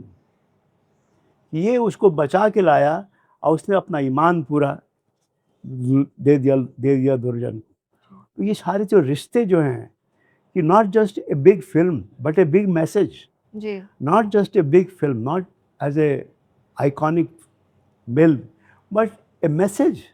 आज आज ऐसी ज़रूरत है उस मैसेज को ज़िंदा करने की, रिवाइव करने की, कि आसिफ ने ये किया था। कि जिस नाटक में कोई हिंदू किरदार नहीं था, जी। हिंदू किरदार डाला, जन्माष्टमी का उत्सव डाला, राधा का गाना गाना डाला। डाला और यहाँ तक के सलीम से झूला हाँ झूला अकबर से, जी, अकबर अकबर से। अकबर झूला हिलाता है।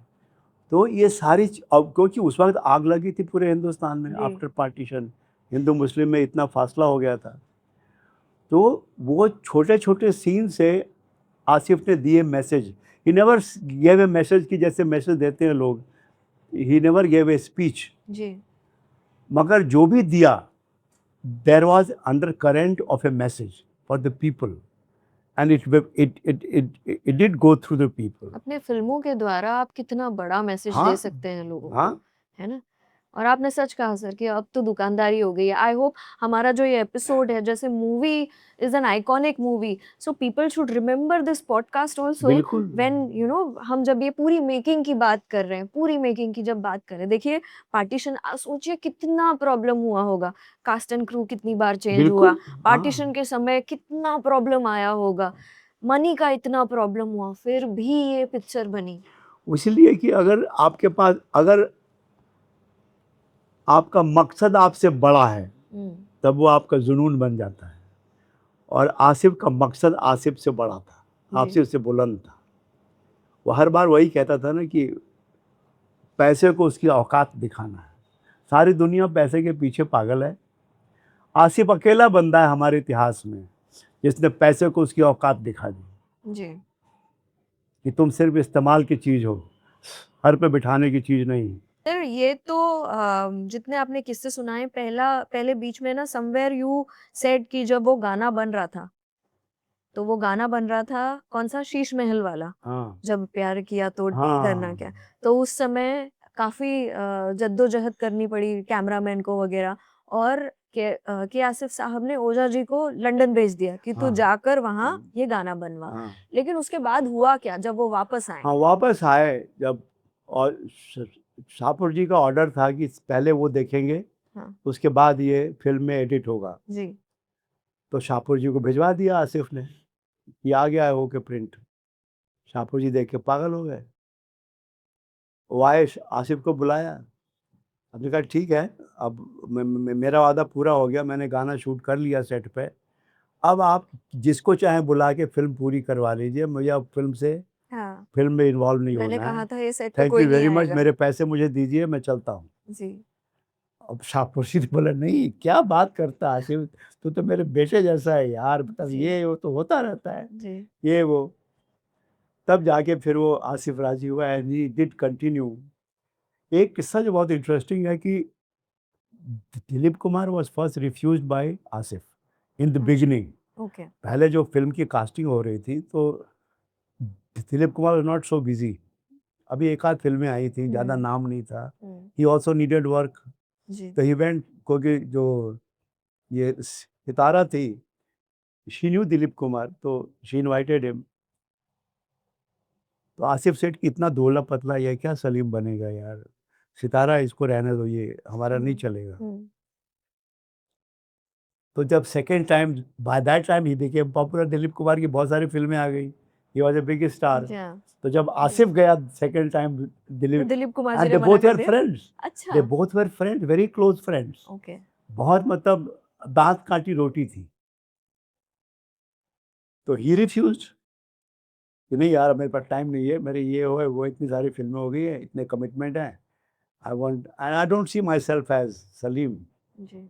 और तेरी वैसे भी जो तेरी स्क्रिप्ट है अकबर के ऊपर है, अकबर अकबर अनारकली का कॉन्फ्लिक्ट है, मैं क्या हूँ, I am nobody in the film, in the story. मेरा कोई रोल नहीं है स्टोरी में, मेन तो अकबर है और अनारकली है, मेरा क्या है। एंड आसिफ वॉज डिसअपॉइंटेड, क्या करना, किसको लेना, कोई दिख नहीं रहा है। हाँ। फिर दिलीप कुमार को ऐसा कहते हैं सपना आया। एक सपना उन्हें बार बार आता था कि एक रॉयल ड्रेस में, रॉयल ड्रेस में ही इज़ वॉकिंग, और दोनों तरफ ये बड़ी बड़ी फौजें खड़ी हुई हैं, परेड है, and he walks up to a stage जहाँ पे एक सिंहासन रखा हुआ है और इसको कोई बुढ़ा आके ताज पहनाता है। ओके। ये उनको एक ड्रीम आता था कई बार। हम्म।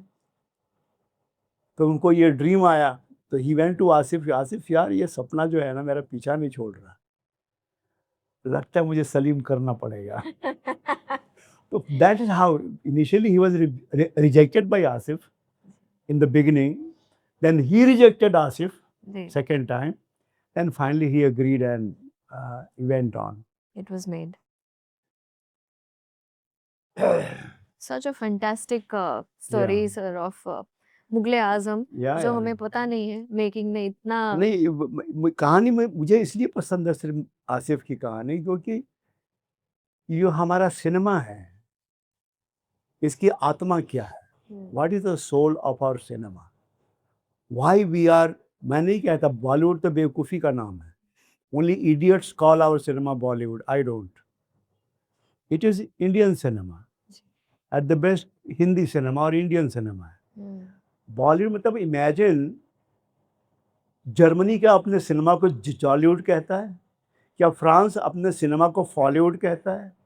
क्या स्पेन अपने सिनेमा ये को यही होता हॉलीवुड है, कहता है? ये यही नहीं होता कहता। है कि हिंदी सिनेमा को बॉलीवुड और साउथ वाले सिनेमा को टॉलीवुड। हाँ, ये बेवकूफ़ी सिर्फ हमारे यहाँ होती है। जी। We are genius at becoming idiots, we are so good at becoming a fool, idiots. कुछ भी पश्चिम की नकल हो हम अडॉप्ट कर लेते हैं, बॉलीवुड हो गया। अरे no country in the world names its cinema followed by Hollywood. Hollywood के नाम पे कोई नहीं डालता। इटालियन है, फ्रेंच है, जर्मन है, स्पेनिश है, जी। जी। साउथ अफ्रीकन है, साउथ अमेरिकन है।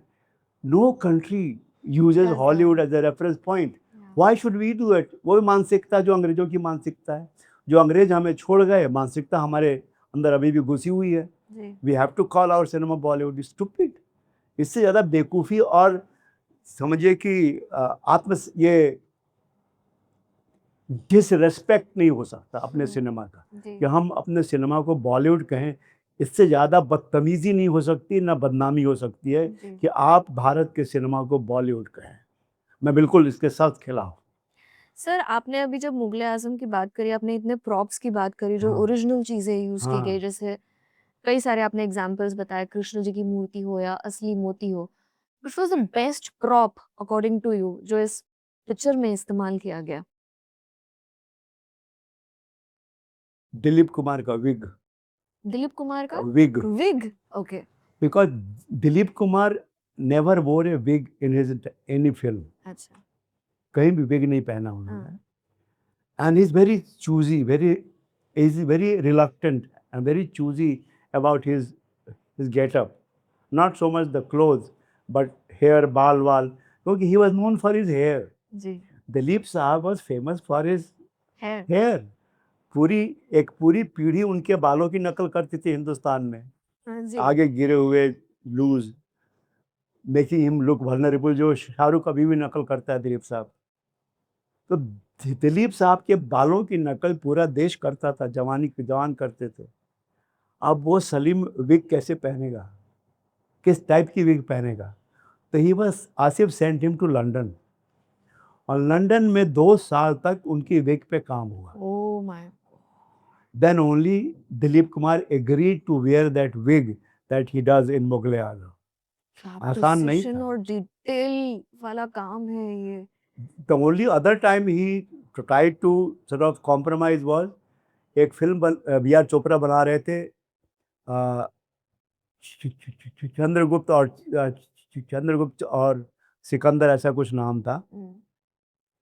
And Dilip Kumar was going to play the Rishi Chanakya, उसका रोल करने वाले थे। Sikandar was going to be, I think, Amitabh Bachchan, नहीं no, Amitabh Bachchan was going to play the king Chandragupt, okay and Sikandar was going to played by Dharmendra, ऐसा कुछ film की कास्टिंग थी। तो चाणक्य के रोल के लिए he had to shave his head, he had to be shaven headed, वो ब्राह्मण था, उसके बाल मुंडन के again he went to London. उसके फोटो हैं ऑन द सोशल मीडिया, आपको मिल जाएंगे। अच्छा he got a special wig made, एक लंबी चुटिया, पूरा शेवन हेड, लंबी चुटिया, और एक माथे पे तिलक वगैरह, और हाथ में राजदंड लेके। मगर वो फिल्म बनी नहीं। मैं जब when I was working with him in सौदागर, मैंने पूछा कि सर वो कितना अच्छा आइडिया था जी कि चंद्रगुप्त और चाणक्य का, और आपका वो बाकायदा वो आपका लुक टेस्ट हुआ था जाके लंदन में, शेवन हेड दिलीप कुमार, मतलब अमेजिंग होता। जी तो यार, कॉस्ट्यूम्स की बात करते हैं हम। हाँ जैसे आपने कहा कि कॉस्ट्यूम्स के ऊपर भी काफी, हाँ, जब बहुत जूती बहुत 3000 की हो हाँ सकती है, हाँ। तो कॉस्ट्यूम्स तो हमने सुना है कि राजस्थान के कारीगर थे, अरे ज्वेलरी वो तो हैदराबाद से वो थी। उस पर तो मैं गया नहीं डिटेल में, मगर चाहे गहने हो, कॉस्ट्यूम हो, और जिरा बख्तर हो, जो लोहे का जिरा बख्तर, असली लोहे के बने हुए थे। जो जो जिरा बख्तर पहन के दिलीप कुमार, ये पृथ्वीराज कपूर को चलना पड़ता था एज अकबर, वो असली लोहा था। अरे बाप रे। And he could walk, he could walk. बोले आसिफ यार, आई कांट वॉक। बोला कि आसिफ करनी, अकबर तो चलता था, ऐसे ही चलता है, ऐसे चलना होगा। एंड उसके पाँव उनके सूज जाते थे, पृथ्वीराज कपूर के पाँव सूज जाते थे इन कॉस्ट्यूम में, but he didn't give up. कहानी ये है कि रोज रात को 2 बजे पृथ्वीराज कपूर तब रहते थे मलाड में, मलाड से शिवाजी शिवाजी पार्क तक रात को 2 बजे अकबर के वॉक की अभ्यास करते थे, अकबर का वॉक। तो रात को एक बार पकड़ लिया, पुलिस ने पकड़ लिया कि अरे आप यहाँ क्या कर रहे हैं? बोला मैं नहीं कर रहा हूँ, अकबर कर रहा है। वैसे एक बार उनको he got throat cancer, he had throat cancer, आवाज़ ही उनकी उनकी ये थी। तो आसिफ ने कहा कि ठीक है, मैं शूटिंग बंद करता हूँ, जब आपका थ्रोट अच्छा होगा तभी काम करेंगे। बोला नहीं यार, तेरा नुकसान हो जाएगा। In spite of the throat cancer, ये Prithviraj Kapoor shot and he also did the dubbing for Mughal Azam in the same voice.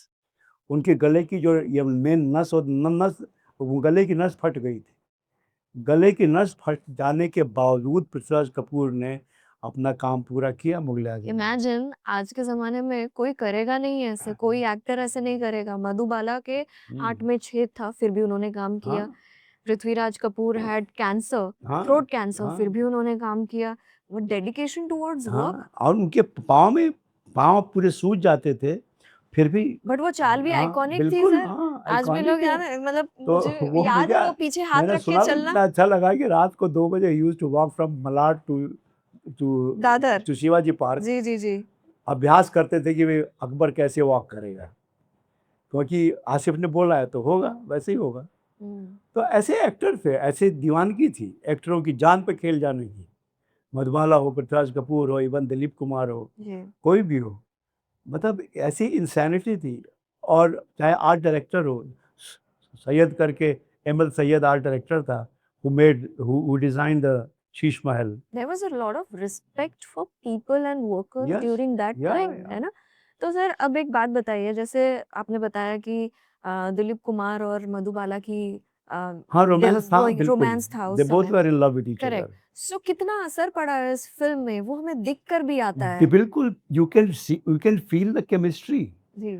और आसिफ ने बोला ना कि तूने, तेरे दिल में मधु के लिए जो भी मोहब्बत है, जज्बा है, फीलिंग्स है, इमोशन है, वो सब इस एक्शन में आना चाहिए।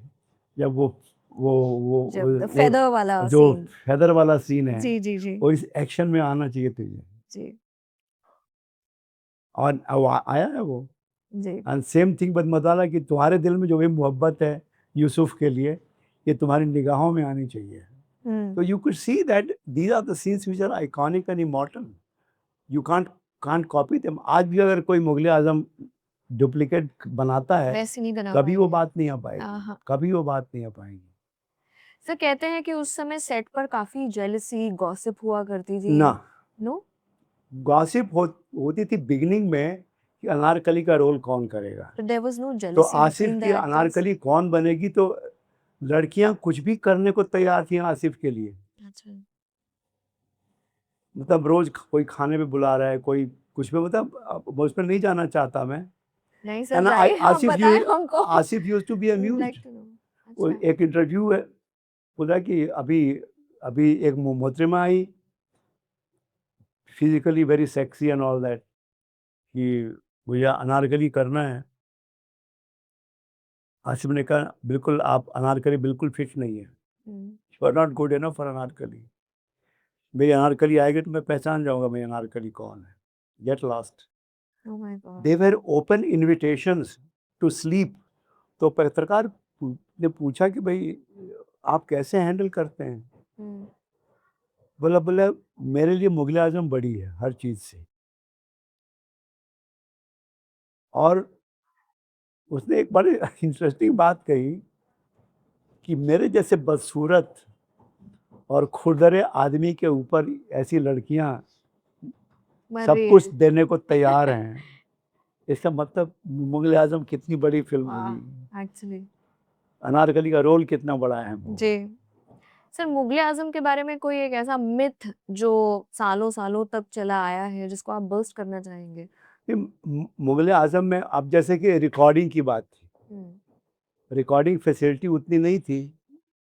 नौशाद साहब बहुत सारे इंस्ट्रूमेंट यूज़ करना चाहते थे, तो कैसे दीवारों पे गद्दे चिल लगा के, गद्दे टू अच्छा। Make them sound proof.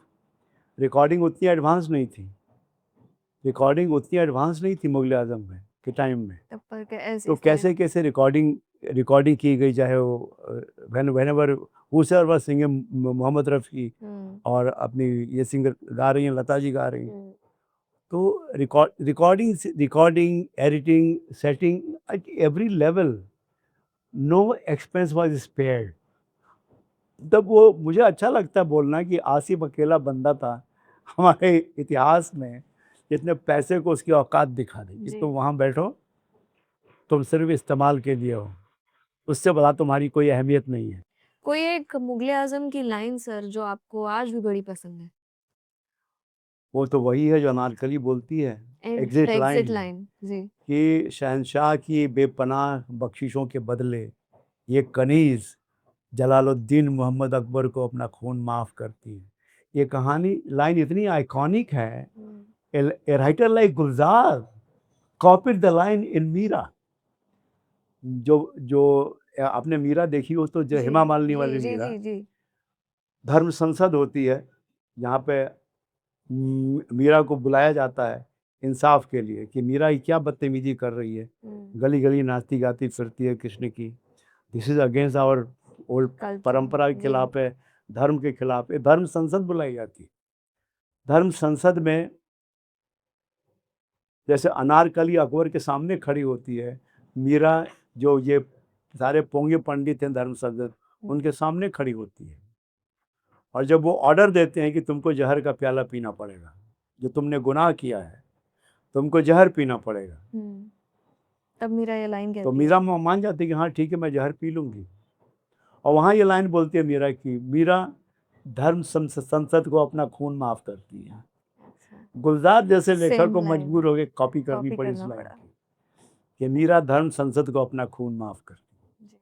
तो ये लाइन इतनी आइकॉनिक है, जो वजाहत मिर्जा की पान की डब्बी से निकली, जी। पान के साथ चिपकी हुई थी छोटी सी पर्ची, इतिहास बन गई। सर हमने मुगले आजम की इतनी बातें की, हमने बात की अबाउट दीज एक्टर्स की किस तरह किस डेडिकेशन और पैशन के साथ ये एक्टर्स काम किया करते थे। आजकल के जब हम एक्टर्स देखते हैं तो फैंटेसी गेम्स से लेके गुटखा तक प्रमोट करने में हिचकिचाते नहीं है because there is a lot of money which is coming in. तो आप क्या कहना चाहेंगे सर, गुटखा की एड्स करते हैं, इनफैक्ट गुटखा कौन से पान मसाला के अवार्ड फंक्शंस होते हैं, हाँ मालूम है। है ना? और अभी तो गेमिंग एप्स जो फैंटेसी गेम्स है वो गवर्नमेंट ने बैन कर दिए हैं, लेकिन जो गेमिंग एप्स है इनको भी काफी लोग प्रमोट करते हैं। ये जो है ये सबूत है कि हमारी इंडस्ट्री कहाँ पहुँच गई है।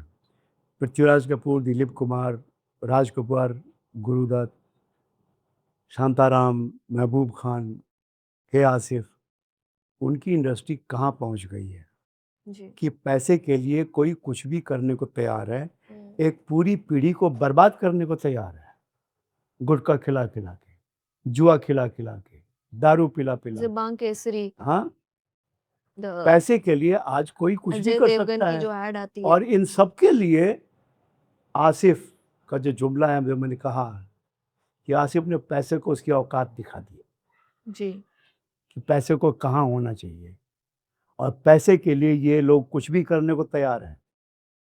शादी में नाचेंगे, गुटखा बेचेंगे, जुए का गेम बेचेंगे, ऑनलाइन जुआ जो होता है, और जो ये विस्की वगैरह की जो सरोगेट एडवर्टाइजिंग होती है, जी।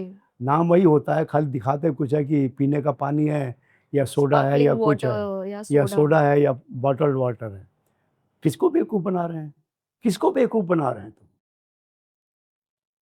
और अपने आप को आइकॉन कहते हैं बेशर्म। 2-2 कौड़ी के एक्टर खुलेआम अपने आप को सुपरस्टार कहते हैं, उनकी 2 कौड़ी भी औकात नहीं है। इन कमबख्तों को आसिफ से सबक लेना चाहिए कि पैसे का मतलब क्या होता है। बहुत बड़े-बड़े एक्टर्स हैं सर। हाँ, अजय बड़े-बड़े देवगन, एक्टर, नाम अमिताभ लेने की ज़रूरत बच्चन। नहीं। हाँ, सब हैं। सारे खान, ये वो सब, you name it, they are all doing it. पैसे के लिए आप उनसे कुछ भी करवा सकते हैं, कुछ भी बिकवा सकते हैं। अब ठीक है, हमने वेश्यावृत्ति की बात सुनी है एक ज़माने में। इसको क्या नाम देंगे आप कि पैसे के लिए कोई कुछ भी कुछ भी आप उनसे बिकवा सकते हैं। कोई भी मैन्युफैक्चरर क्लाइंट जो है, बहुत सारा पैसा लेके आएगा, हाँ भाई सर ये 1 मिनट का ऐड है, आपको ये बोल दीजिए। वो बोलने के लिए तैयार है, पर पैसा है, पैसा है। और इसीलिए हमारी इंडस्ट्री में आज बहुत पैसा है। सर आप तो एडवर्टाइजमेंट में भी रह चुके हैं हाँ, सालों तक। Was this worst ad done by the actors जो आपको मतलब बिल्कुल ही शर्म आती है? I never used any film star. Hmm. The only time I used was Raj Babbar. That time he hadn't become a film star. He was just a struggling actor. And I was working on a brand of a cigarette called Red and White. तो मेरे दोस्त रवि चोपड़ा से मैंने कहा कि यार मुझे एक लड़का चाहिए एकदम ordinary looking, who is not looking like a very glamorous handsome नहीं चाहिए, बहुत ही ऑर्डिनरी चाहिए। जी। I want to make ordinary people a hero. I don't want a big star. तो उसने राज बब्बर को भेज दिया। तो he acted in many of my advertisement. my ads. तब तक उसकी फिल्म हिट हो गई, जिसमें वो बना था विलन। तब तक मेरे ऐड भी आ गए थे, तो जहाँ भी जाता था लोग उसके ऊपर सिगरेट के खाली पैकेट फेंकते थे। हम रेड एंड वाइट पीने वालों की बात ही कुछ और है, हम रेड एंड वाइट पीने वालों की बात ही कुछ और है। वो उसकी लाइन थी, एडवर्टाइजिंग लाइन। तो he became a star afterwards. फिर मैंने इस्तेमाल नहीं किया उसका, खाली बस वहीं तक। बट ये जो गुटखा वुटखा की एड्स है, गुटखा तो उसके बारे में क्या कहा जाए, क्योंकि मैं कुछ लोगों को जानता हूँ जो गुटखा बनाते हैं, और ये शुरू कैसे हुआ और इसके पीछे जो सो कॉल्ड इंडस्ट्री है वो क्या है। बहुत पैसा है सर यहाँ पर बहुत गुटखा पैसा इंडस्ट्री में। है, और जो सरकार, जो देश का कानून है, उसमें से वो कैसे रास्ता निकालते हैं, सब जानते हैं, पूरी दुनिया जानती है, पूरी दुनिया जानती है। हालांकि नाम के लिए बोलते हैं ये सौंफ है या मुख शुद्धि है, ये माउथ फ्रेशनर है, फला है, ढका है, सब बकवास है। सब जानते हैं कि ये तंबाकू है। आप तंबाकू की आदत डाल रहे हैं। तंबाकू भी अगर आप ईमानदारी से बेचो, ठीक है, देहातों में, गांव में तंबाकू चलता है, तंबाकू साथ में वो लगा के चूना वूना रगड़ के हमारे किसान खाते हैं, तंबाकू के पत्ते, वहाँ तक तो ठीक है। मगर ये जो कॉम्बिनेशन डालते हैं ना गुटखा में, जी, this combination is very dangerous to health, and the reports are all there in public cancer and all of कि दैट। भाई गुटखा क्या नुकसान करता है। एक हमारे बड़े नेता हैं, बड़े मशहूर नेता हैं, नाम नहीं लूँगा, गुटखा खा खा के उनको मुंह का कैंसर हो गया है, अरे सर, अभी तक चल हाँ, रहा है। मैं समझ गई आप किनकी बात हाँ, कर रहे और उनकी भी हिम्मत नहीं हुई कि इन लोगों के खिलाफ हैं, कुछ बैन कर सके। बैन करें, नहीं। तो आप गुटखा खिला खिला के कैंसर करवा रहे हैं, खाली दिखाने थोड़ी होगा कि भाई गुटखा ना हानिकारक है। जैसे स्मोकिंग का आपने दिखा, उनका लॉजिक क्या है, हम तो दिखा तो रहे हैं कि भाई ये गलत है, ये हानिकारक है, ये हेल्थ के लिए एक ठीक नहीं सोशल है। रिस्पॉन्सिबिलिटी मगर है ही नहीं, मगर सवाल ये कि जो आप जो आइकॉनिक हैं, आपको लोग क्योंकि फॉलो कर पूरा रहे हैं। देश आपकी तरफ देखता है, आप क्या फैशन कर रहे हैं, आप कैसे रह रहे हैं, आपकी गाड़ी क्या है, आपके कपड़े क्या हैं, आपके बाल कैसे हैं, आप कौन सा चश्मा लगाते हैं, यंग लड़के कॉपी करते हैं वो। और जब आप गुटखा बेचते हैं तो यंग यंग लड़के वो भी कॉपी करेंगे कि मेरा हीरो गुटखा बेचता है, जुआ बेचता है, जी, शराब बेचता है, कुछ भी करता है। मतलब एथिक्स नाम की कोई चीज़ रही नहीं इंडस्ट्री में, और जो जितना बड़ा है वो उतना उतना ही छोटा गिरा काम हुआ, करता है। उतना ही गिरा हुआ है। जो जितना बड़ा है उतना ही गिरा हुआ है। छोटे बड़े का कोई सवाल नहीं, कोई फर्क नहीं पैदा होता कि कौन ज़्यादा बड़ा है, कौन कम बड़ा है। जब हम के आसिफ साहब की बात कर रहे हैं, आपने अभी गुटखा, बीड़ी, पान इनकी भी बात की है।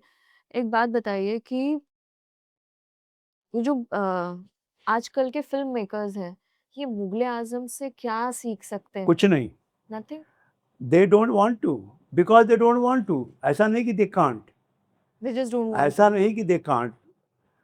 मुग़ल आज़म की तारीफ़ करेंगे, उसके गुण गाएँगे, तालियाँ बजाएँगे, सब करेंगे, सीखेंगे कुछ नहीं, क्योंकि सीखना वो अफ़ोर्ड नहीं कर सकते। They can't afford to learn from Mughal-e Azam और के आसिफ़, अफ़ोर्ड नहीं कर सकते, वहाँ पैसा नहीं है। उनको जो जो जो जो जो करना है वही पैसा है, वही करेंगे। इतनी बड़ी सोच नहीं है, ऐसी दीवानगी नहीं है, एक फ़िल्म ज़रूर बननी चाहिए। ऐसा जुनून नहीं है। हुँ, ऐसा जुनून नहीं है कि हाँ भाई चलो एक सपने पूरी ज़िंदगी कुर्बान कर दें, मगर बनाएँ वैसी। एक आध लोग हैं, राजमौली हैं साउथ में, वो करते हैं।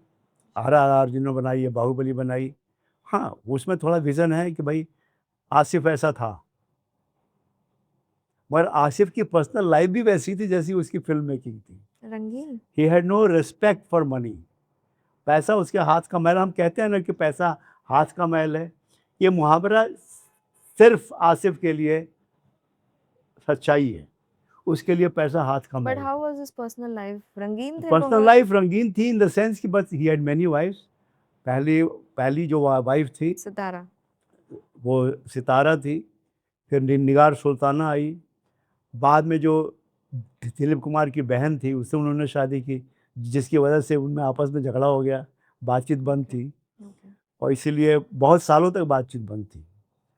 वो तो आसिफ के मरने के बाद जब ये मुग़ल आज़म फिर दोबारा रिलीज़ हुई कलर में, तब आए 1960s थे में। दिलीप साहब, तब आए अच्छा। थे दिलीप साहब। पर जब तक आसिफ ज़िंदा था बातचीत बंद रही, because she I think she was studying in US, हुँ, वो पढ़ाई कर रही थी, और आसिफ का आना जाना हुआ, दोस्ती हो गई, उन्होंने चुपके शादी कर ली। अच्छा। उसमें एसके ओझा का भी हाथ था हाँ। शादी करवाने में, सो चुपके। लाइफ तो ठीक है इनकी हाँ, रंगीन एसके हो ओझा गई। वाज हिज बेस्ट फ्रेंड, जी। ऐसा था।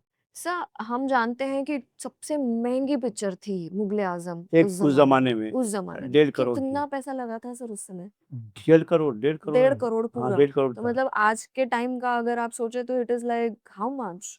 May be around 1000 crore. वाह। और क्या, 65 ईयर्स में महंगाई कहाँ पहुंची। तब जो सिनेमा का टिकट था, 8 आने 12 आने टिकट हुआ करता था। हाँ। जो फ्रंट बेंचर था ओनली ओनली 25 पैसे। जो जो फ्रंट बेंचर होते थे वो टिकट था सिर्फ 25 पैसे। Amazing. उसके पीछे 8 आने, फिर 12 आने, बालकनी जाके 1 रुपया की हुआ करती थी। तब ये टिकट का रेट था। तब ये फिल्म में इतना खर्चा हुआ था, 1.5 करोड़। Superb. और आज के जमाने में तो ऐसी पिक्चर बनेगी भी नहीं, ना कोई बनाने वाला नहीं, है, ना ना सोच नहीं ना है, वो विजन है। लोगों के जहन में जी। सोच नहीं है जी। कि चलो यार कुछ ऐसा करते हैं। इट्स ऑल क्योंकि कॉपी। क्योंकि सब दुकानदार हो गए हैं, they are too busy making a project. और जो फंडिंग जहाँ से आ रही है, जो मल्टीनेशनल्स हैं या स्टूडियोज़ हैं, स्टूडियोज़ से जहाँ से फंडिंग आ रही है, studios don't give a damn. 2-2 crore की फिल्में बना के बस they are focusing on marketing, not in the making. Their entire focus is on marketing, कि मार्केटिंग में कहाँ से कितना निकाला जा सकता है ताकि ऑन द टेबल एटलीस्ट घाटा ना हो। जी। और फिर भी सिर्फ 3 फिल्में साल भर में हिट होती कामयाब होती हैं। आफ्टर 1000 फिल्म्स ओनली 2 और 3 films in spite of all the सही स्मार्टनेस, बात है। सारी उनकी जो होशियारी है और उनकी जो सारी जो चालबाजी है, मार्केटिंग है, सब कुछ के बावजूद 1000 में से सिर्फ 2 या 3 फिल्में हैं जो अपना सुपर हिट होती है। पैसा वसूल करती हैं। बाकी का क्या? बाकी का क्या?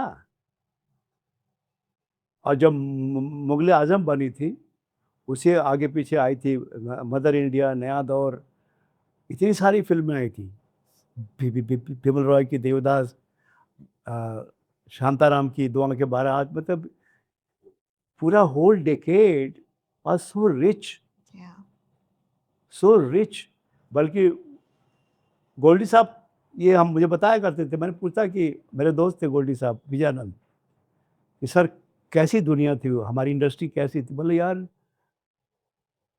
राज कपूर परेशान है कि इस साल गुरुदत्त क्या कर रहा है। गुरुदत्त मरा जा रहा है कि इस साल बिमल रॉय क्या लेके आ रहा है। बिमल रॉय सोच रहा है कि यार महबूब पता नहीं साला क्या करेगा इस साल। महबूब क्या, या आसिफ का कुछ भरोसा नहीं है, कुछ भी कर सकता है क्या। ये राइवलरी थी कि कौन क्या कर रहा है और मुझे क्या करना है, उससे बेटर करना है, उससे बड़ा करना है। अगर राज कपूर जिस देश में गंगा बहती बना रहा है, दिलीप कुमार गंगा जमुना बना रहा है उसी साल। तो ये राइवलरी थी। आज कहाँ है वो राइवलरी? और वो सुपर हिट देने का जोश था। हाँ। और फिर एक अंडरस्टैंडिंग भी थी अवाम की, जनता को क्या चाहिए, लोगों को क्या चाहिए। सब जमीन से जुड़े हुए थे, सारे मेकर्स जमीन से उठ के आए थे। अभी सब आसमान से उतरे हैं। किसी का बाप बड़ा एक्टर था, किसी का बाप बड़ा राइटर प्रोड्यूसर था, किसी का बाप बड़ा डायरेक्टर था। सब आसमान से उतरे हैं, ज़मीन से कोई नहीं निकला है। थोड़े से एक्टर निकले हैं जो OTT में आजकल आ रहे हैं, NSD से। फ्रॉम NSD का जो जो ये दिल्ली का जो ग्रुप है ना, दिल्ली वाला, इरफान, मनोज वाजपेयी, ये थोड़े से लड़के जो हैं थोड़ा सा ज़मीन से जुड़े हैं वो। अदरवाइज बाकी जो मामला है सब आसमान से उतरे हुए लोग हैं, अवतार पुरुष हैं। ये सारे जो अभिनेता हैं सुपरस्टार, ये अवतार पुरुष हैं। ये तो आसमान से उतरे हैं, तो ज़मीन से कुछ लेना देना नहीं है। तो जो आसमान से उतरा है वो ज़मीन की कैसे सोच सकता है? उसके सोच में ज़मीन आएगी ही नहीं। और वही वजह है कि 1000 में सिर्फ 3 फिल्में कामयाब होती हैं। और एक मुगले आजम जब बनती है तो ऐसी बनती है कि अरे जिसे निकालने के लिए आर्मी हमें हम जो लगती है। मैं और वीरू गए थे लेके डिज़ाइन, हाँ। पहली मीटिंग में तो बोले देखो चवनिया दर्जा जो है ना वो और बालकनी, ये दोनों को हमारा काम पसंद आना चाहिए। ही वाज सो कंसर्न्ड या कि हालांकि it was just a design, logo है या पोस्टर है, इनविटेशन कार्ड है, फला है, ढका है, स्टेशनरी है, they both should appreciate it. Correct. उन दोनों के लिए बनाता हूँ, बालकनी वालों के लिए भी और फ्रंट बेंचर्स जो जो ये 25 पैसे वाला जो दर्जा है उसके लिए भी। उसके लिए भी बनाता हूँ। तो ही हैड, जी। और इसीलिए Mughal-e Azam in spite of the language, कठिन उर्दू के बावजूद ऑल ओवर हिट हुई, हम्म। ऑल ग्रुप्स, ऑल एज तखलिया, ग्रुप। आई बिल्कुल, रिमेम्बर द फेमस तखलिया, डायलॉग तखलिया। तखलिया। लोगों ने खैर मजाक भी बनाया जी, तखलिया, मगर in spite of the Urdu dialogues it was a huge hit. आज किसकी हिम्मत होगी नहीं। कि इतनी मुश्किल उर्दू में आप फिल्म बना के रिलीज करें। करेक्ट। हिंदी उनके लिए भारी पड़ती है, उर्दू तो जी। छोड़िए, जी। उर्दू तो अलग ही बात है, मगर हिंदी उनके लिए बहुत बड़ी बात है कि हिंदी में ठीक ठाक हिंदी बोल लें एक्टर तो गनीमत है। जी। ये एक्टर ठीक ठाक हिंदी बोल लें तो भगवान की दुआ है। जी, thank you so much sir. Thank you. Pleasure. आज आपसे फिर से हमने बात की और मुगले आज़म ये जो टॉपिक है, मैं कई बहुत टाइम से चाहती थी कि मैं इस सब्जेक्ट के बारे में किसी से बात करूं, और आज आपसे बात हुई है, ऐसे मन करता है कि सुनते जाए सुनते जाए सुनते जाए। ये वो कहते हैं ये ना। एक ही चीज अगर ये मुल्क कुछ सीखना चाहता है कि आसिफ से, जी। ये मुल्क और खास तौर से जो यंग पीढ़ी है, युवा पीढ़ी है, नौजवान, एक चीज जो अगर वो सीख सकते हैं, जो दो लाइनें हैं कि पैसे को उसकी औकात दिखाओ, पहले पैसे के पीछे भागो मत। मेरा कहना ये है, पैसे के पीछे भागो मत, पैसा आएगा तुम्हारे पास, पैसे को पहले उसकी औकात दिखा दो जी। और अपना मकसद हमेशा अपने से बड़ा रखो। ये दो चीज़ें अगर इस पीढ़ी ने सीख ली आसिफ की लाइफ से, तो nothing and nobody can stop them in the whole जी, वर्ल्ड। जी, जी। Fantastic sir, thank you so much. Thank you to the audience also कि आपने ये, आई होप ये एपिसोड पूरा एंड तक देखा होगा, क्योंकि हमने मुगले आज़म जैसी आइकॉनिक लेजेंडरी पिक्चर के बारे में, हमने जो द प्रोसेस ऑफ मेकिंग, क्या हुआ था, क्या नहीं हुआ था, पार्टीशन, पैसा, कास्ट चेंज, काफ़ी ऐसा लग रहा था कि फ़िल्म ही चल रही है। तो ये सारे जो डिटेल्स हैं, आई एम श्योर आपको ये कहीं नहीं मिलेगी। ये सब अंदर की बातें हैं जो कमलेश जी ने हमारे साथ शेयर की है। जो भी आपके कमेंट्स हैं वो हमें बताइएगा ज़रूर, जो भी आपकी ओपिनियन है उस समय, अगर आपने ये मूवी देखी होगी या अभी भी आपने कभी ये मूवी देखी है तो हमें बताइएगा ज़रूर that did you like the movie. क्या आप रिलेट करते हैं किसी भी आज की जनरेशन की मूवी को मुगले आज़म से? ये पॉसिबल नहीं है, लेकिन अगर आप बता सकते हैं तो हमें ज़रूर बताइएगा। अंटिल नेक्स्ट टाइम देखते रहिए द रावे साडा शो। Thank you.